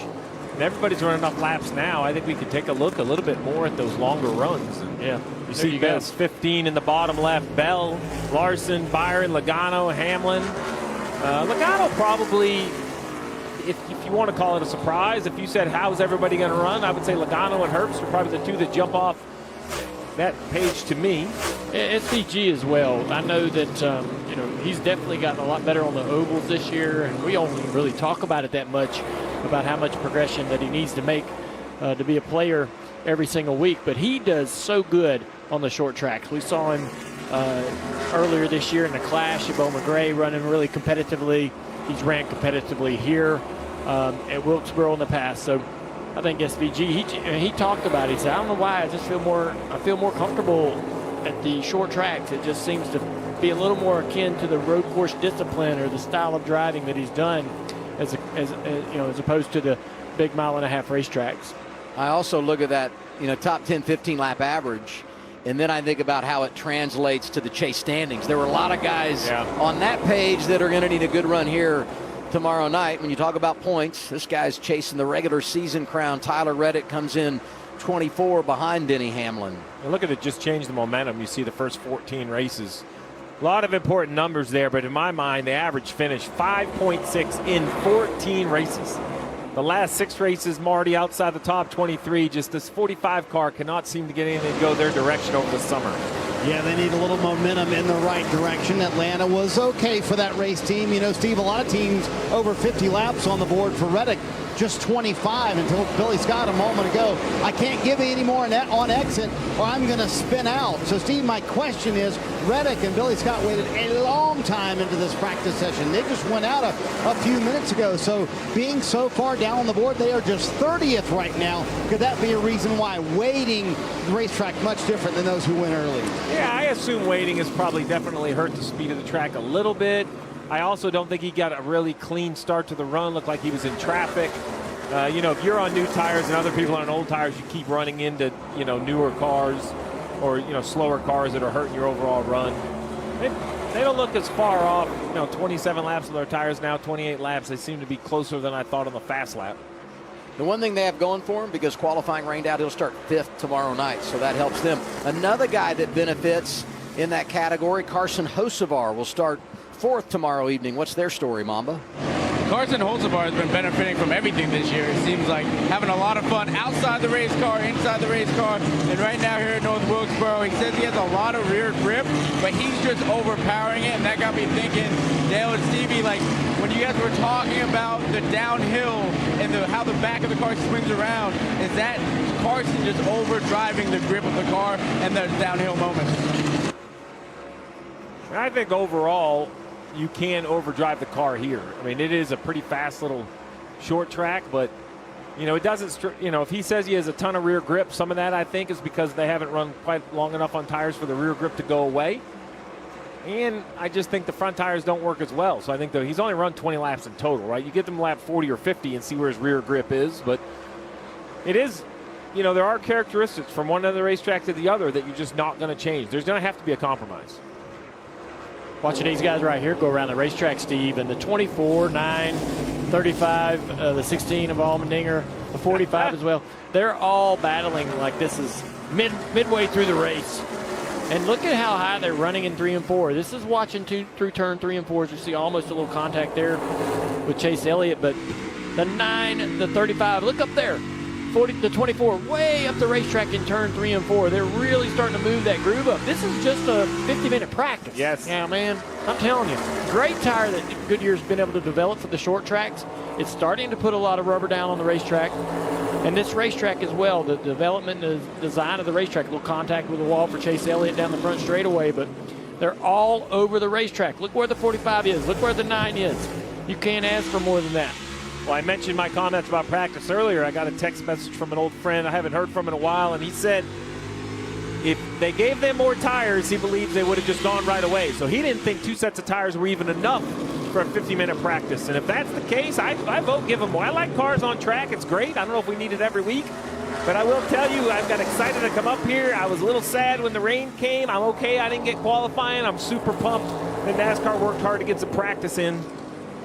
The fans are like, it's just going to be a fun night tomorrow night. I think Chase Elliott sits there and watches the 45 car go around the bottom of the racetrack, pass him there as he's running the top. Chase gets out of this dirty air situation. He says, okay, I think I need to work on my turn a little bit. I'm watching the 45 do things on the bottom of the racetrack I wish my car could do. Now let's get back in near some clean air, try to get back in a new rhythm, try to see if this car works a little bit better or if we still need to work on the turn. 20 car Christopher Bell out on the racetrack. Now on pit road, they made a little bit of a change here, swapping the steering wheel. Now we know that he made his steering wheel unique when we had the cast. He actually made the steering wheel smaller and did some shaping, but that looks like an actual overall size change to a smaller steering wheel from a larger wheel. And what can happen is, so think about this, if you get to a point where the track tightens up and you have to actually physically just turn the front tires more. Well, if you had a big school bus wheel, imagine a 2-3 foot school bus wheel. To turn it 90 degrees, you got to move your arms a tremendous amount of way. So here, it looks way smaller. Now, his hands are going to be busier, but man, this guy has amazing. These race car drivers, especially a dirt guy, chili bowl guy, his hands, you know, they're the speed of light. He's not afraid of too small of a wheel. This allows him right here, mid-corner with his right hand. Oh, a little movement there. But you see, it's almost dead straight top. With a bigger wheel, he has to move his hands even more.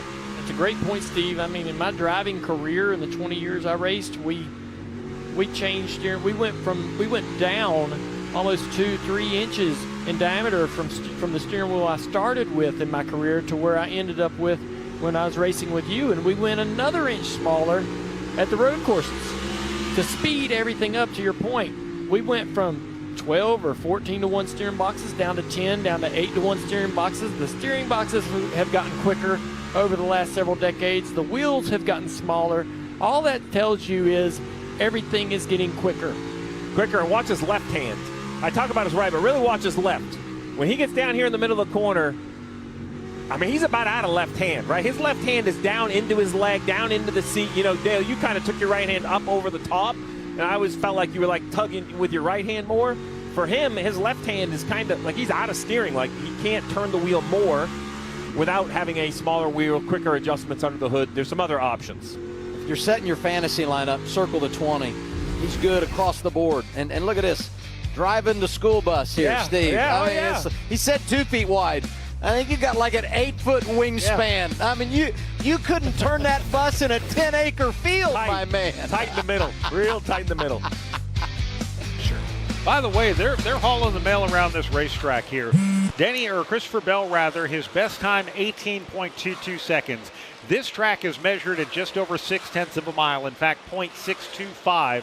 That translates to 123.477 miles per hour.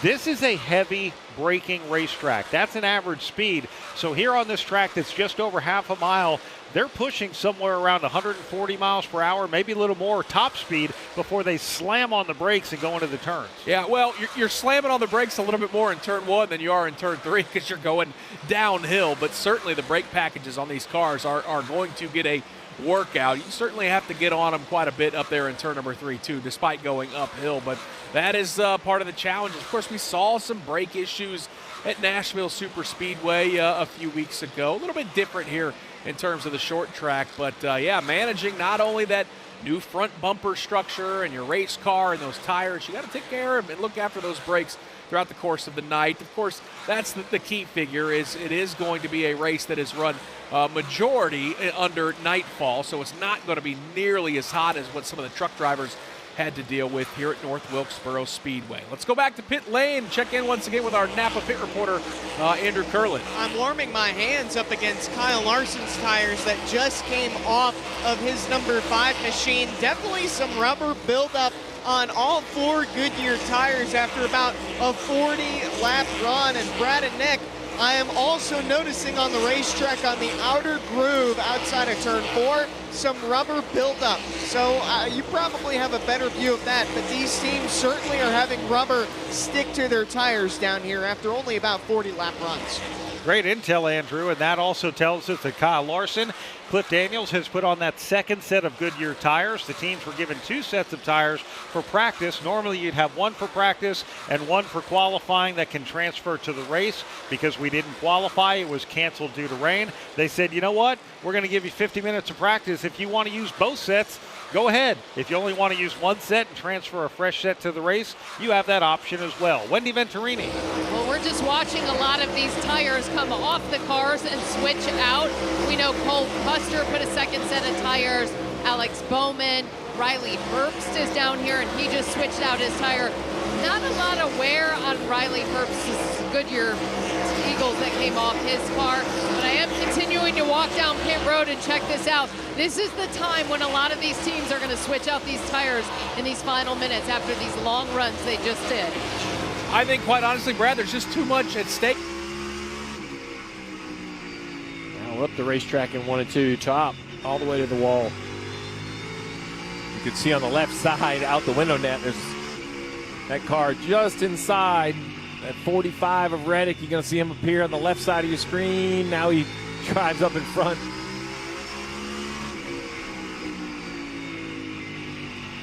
Reddick is rolling the bottom, both ends. Reddick is rolling the bottom, both ends.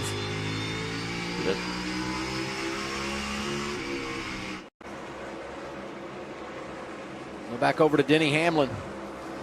Championship leader, 4-time winner this year. And you see the laps led stat. 8:54 out front. That's the best in Cup in 2026. Pretty amazing. He's had some pretty special years in his career, so to think he's setting that mark this year. There's the practice box score.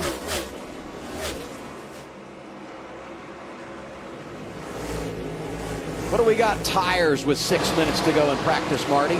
Yeah, time running out, Adam, and Denny Hamlin among those teams that have not gone to their second set of sticker tires, nor has Kyle Larson and his race team, which is maybe a little bit surprising, Steve, because it doesn't look like the tire wear is that bad. But what I have noticed, Steve, is that a lot of teams have asked one participant, one driver in their team group to go out and try a second set of tires, but the majority of teams here on pit road seem to be saving that second set. Well, 7 sets of stickers is what you would have with 1 set of scuffs. If you don't run a set in practice, you'll have 8 sets. So these teams must feel that that extra set of tires is important enough that they want to save them for the race.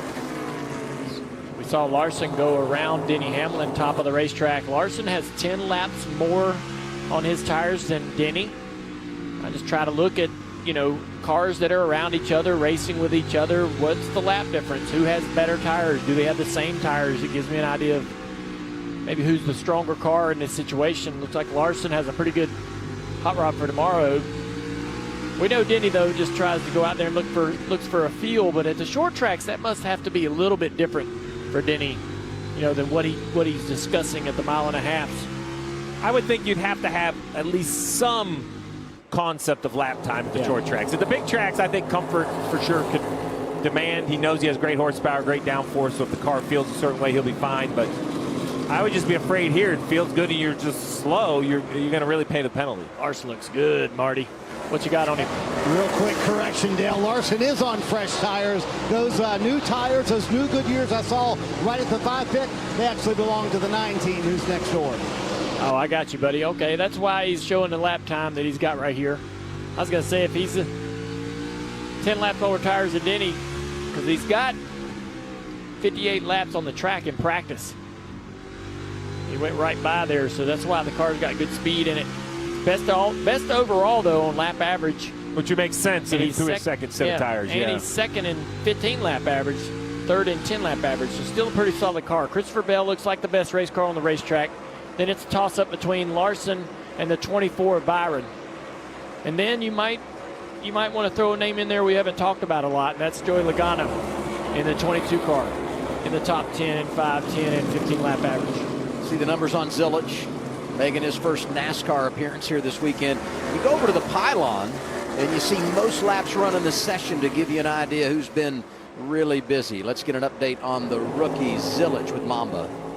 Yeah, Adam, you guys just mentioned the rookie Zilich. He's doing pretty well today, looking for a little bit more turn. The car's pretty tight for that 88 group right now. Randall Burnett just talked to him. I said, how do you feel about it? He's like, we're all right. We're looking for a little bit more rotation, but no right rear grip. They're losing that lateral grip that you're going to need later in the run. He's 6th overall on speed, and we showed his 5 and 10 lap average. Pretty good solid practice for this 88. We talked about Suarez. Lost a handful of points to the cut line with a 21st place finish at Atlanta last Sunday. He's one of those drivers sitting 11th, 91 above. That's one of those drivers that in my mind should be okay. But should can go away very quickly. And I mean, he's fast enough. There's not a question of speed, right? They just need to make sure they, keep running all the laps, doing what they've been doing all year, put themselves in an amazing spot. I think Ryan Sparks, his crew chief, has told me 3 or 4 straight weeks, if we can just leave here 100 points to the good. I'm like, man, eventually it's going to get you in. But as you said, I mean, it drops to 91, and you're like, I'm taking on a little water here. Ryan Preece comes in 26 below the cut line. And 21st overall on time.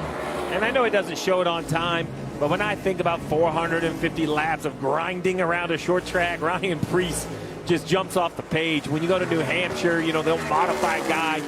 I just, I don't think he's in the fastest car. I'm very confident he isn't looking at the times, but he is going to be a battle to pass. He's going to frustrate people. He's going to take what he can take. He's going to be a lot of fun to watch. Bulldog, yes. And his crew chief, Derek Finley's done a really good job of managing strategy, manufacturing points. And there's the boss man, Brad Keselowski. 7 career victories on short tracks for Brad. Brad's turned the least amount of laps as anyone in practice, only 40 laps on that number 6 car. When I think of drivers, you had mentioned, the conversation about Blaney and his value in the garage and just how talented he is. Right behind this 6 is the 17 of Buescher. Extended at RFK. And when you look at Keselowski 19th in points, Preece 18th in points, you got Buescher 7th in points. That big gap just proves to me the value that Chris Buescher brings to this organization. Just name a track where he can't go win, right? He's kind of decent everywhere. He's won at the road courses. He runs well to short tracks, runs well to big tracks. Good talent to build the program around, right? If you give him the thoroughbred, he'll ride. He'll drive that car where it should to finish. But Brad has believed in him from day one when he went over to RFK. And, you look at Brad's history, he's been a tremendous talent evaluator going back to his days as an owner in the Craftsman Truck Series. Yeah, it's quite a lineup of people that have driven for Brad. There's that pit road entry. We don't talk about it a lot here because it's pretty straightforward on the backstretch. What it does do is make for a long pit road. So if you're going to see any green flag pit stops, you're going to spend a pretty good chunk of time on pit road. All right, red and black's out for this practice. Man, that was fun. Yeah. Lots of energy once we got going. And Christopher Bell, who's been so good lately. When you talk about back-to-back runner-ups, 3 consecutive top 5s, was outstanding in this practice session. He leads overall. You saw that in the pylon, but he was best in 10, 15, and 20 lap averages. So the 20 car is one to circle, no doubt. Here's the rest of the top 10. Bell in front of his teammate Denny Hamlin. Chastain had a good session. Yeah, Denny, the 24, the 5, all pretty fast. Joey as well. We'll have more from North Wilkesboro when we roll on. Delayed, but it was worth the wait. A very entertaining practice session late on a Saturday afternoon here on True TV.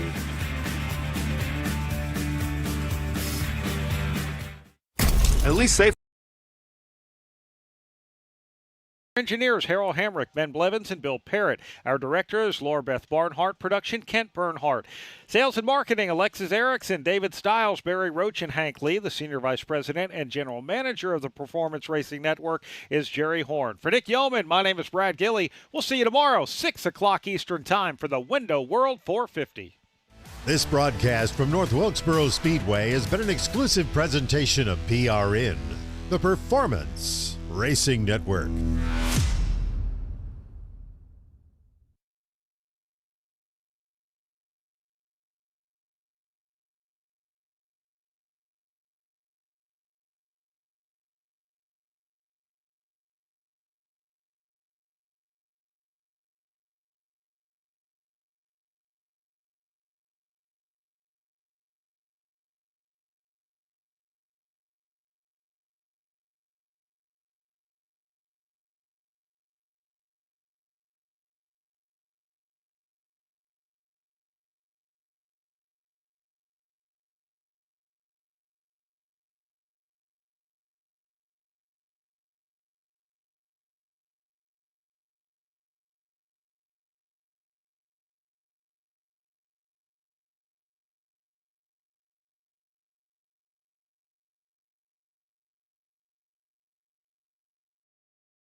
This is going tomorrow on TNT, 6 Eastern Time. Qualifying rained out. Here's the starting grid. Ryan Blaney leading us to the green. You got Ty Gibbs there. Christopher Bell, fastest car in practice. Hocevar with some great track position. Reddick, Jones, Denny Hamlin, a pretty solid car in practice as well. Shane Van Gisbergen, Busher, Chase Elliott, pretty solid group there. And then Joey Logano, who also had a really good practice. Looking for him to continue his strong running here at North Wilkesboro. I'd add Cindric as another car. All 3 Penske Fords I thought were very decent in practice. William Byron as well. A lot of those guys kind of mid-group in the chase standings, having some standout speed. Because this comes from last week, we see, like, say, Chase Briscoe all the way back there in row 15. Kyle Larson looked really good in practice, but will start deep in the field. That first stage is 80 laps. I'm going to say the leaders will be coming in a hurry. Oh. Yeah, a lot of those guys in the back could use an early caution to create a little breathing room so they don't go a lap down. What do you have for us, Mamba? Well, I found another member of the Blue Brigade. I don't know if everyone knows, but everyone but Marty is wearing blue. And so is Ross Chastain in his Busch Light scheme this weekend. Ross, P3, pretty good, but you guys got to start out back. So where's the headspace at? What are you thinking? Out back, I think I'm starting in Statesville. I think when we take the green. Yeah, I mean, that's a whole nother thing tomorrow and executing through that penalty. But no, for practice here, fired off really good, probably better than I realized. And I pitted after, 12 or so laps because I was building pretty loose on throttle. And as a race car driver, like when it starts slipping more and more each lap, I'm like, okay, I need to stop, work on this Busch Light Chevy. And I probably should have just kept running there. So, we went ahead and bolted the second set on late there in practice because we've got to keep working. When we can get on track, we've got to put laps on track, and burning a set today, if that bites us tomorrow, I'll fall on that sword any day because we need some more grip in these cars. More practice is good for Ross Chastain in this one group. We'll see what happens tomorrow. Adam? Thank you, Mamba, fellas. This was fun and should be outstanding here tomorrow night. Yeah, I can't wait. I mean, once the track started taking rubber, we saw cars move way up the racetrack. That means you got an opportunity to pass low, pass in the middle, wherever you want to go. So a lot of room on this racetrack to race, and that was just in 50 minutes. I think 450 laps tomorrow. You're going to have guys all the way at the fence on both ends of this racetrack, Steve. It was absolutely as advertised. If everything I thought we were going to have tomorrow night, it's going to only be bigger, better, faster, and more chaotic from what I saw today in practice. First points race here in 30 years, and really looking forward to a third short track race of 2026. Our coverage begins on TNT with NASCAR Nation, presented by Nereus, 6 o'clock Eastern Time. Jimmy Johnson going to be on the desk with Jamie Mack and Marty Smith. And then it's Cup Series racing from North Wilkesboro, presented by Liberty Mutual. Qualifying got rained out, but practice was flat entertaining. And when we wrapped up the session, the man that was at the top, Christopher Bell, he'll go for his first victory of the season here tomorrow night. Thanks for watching.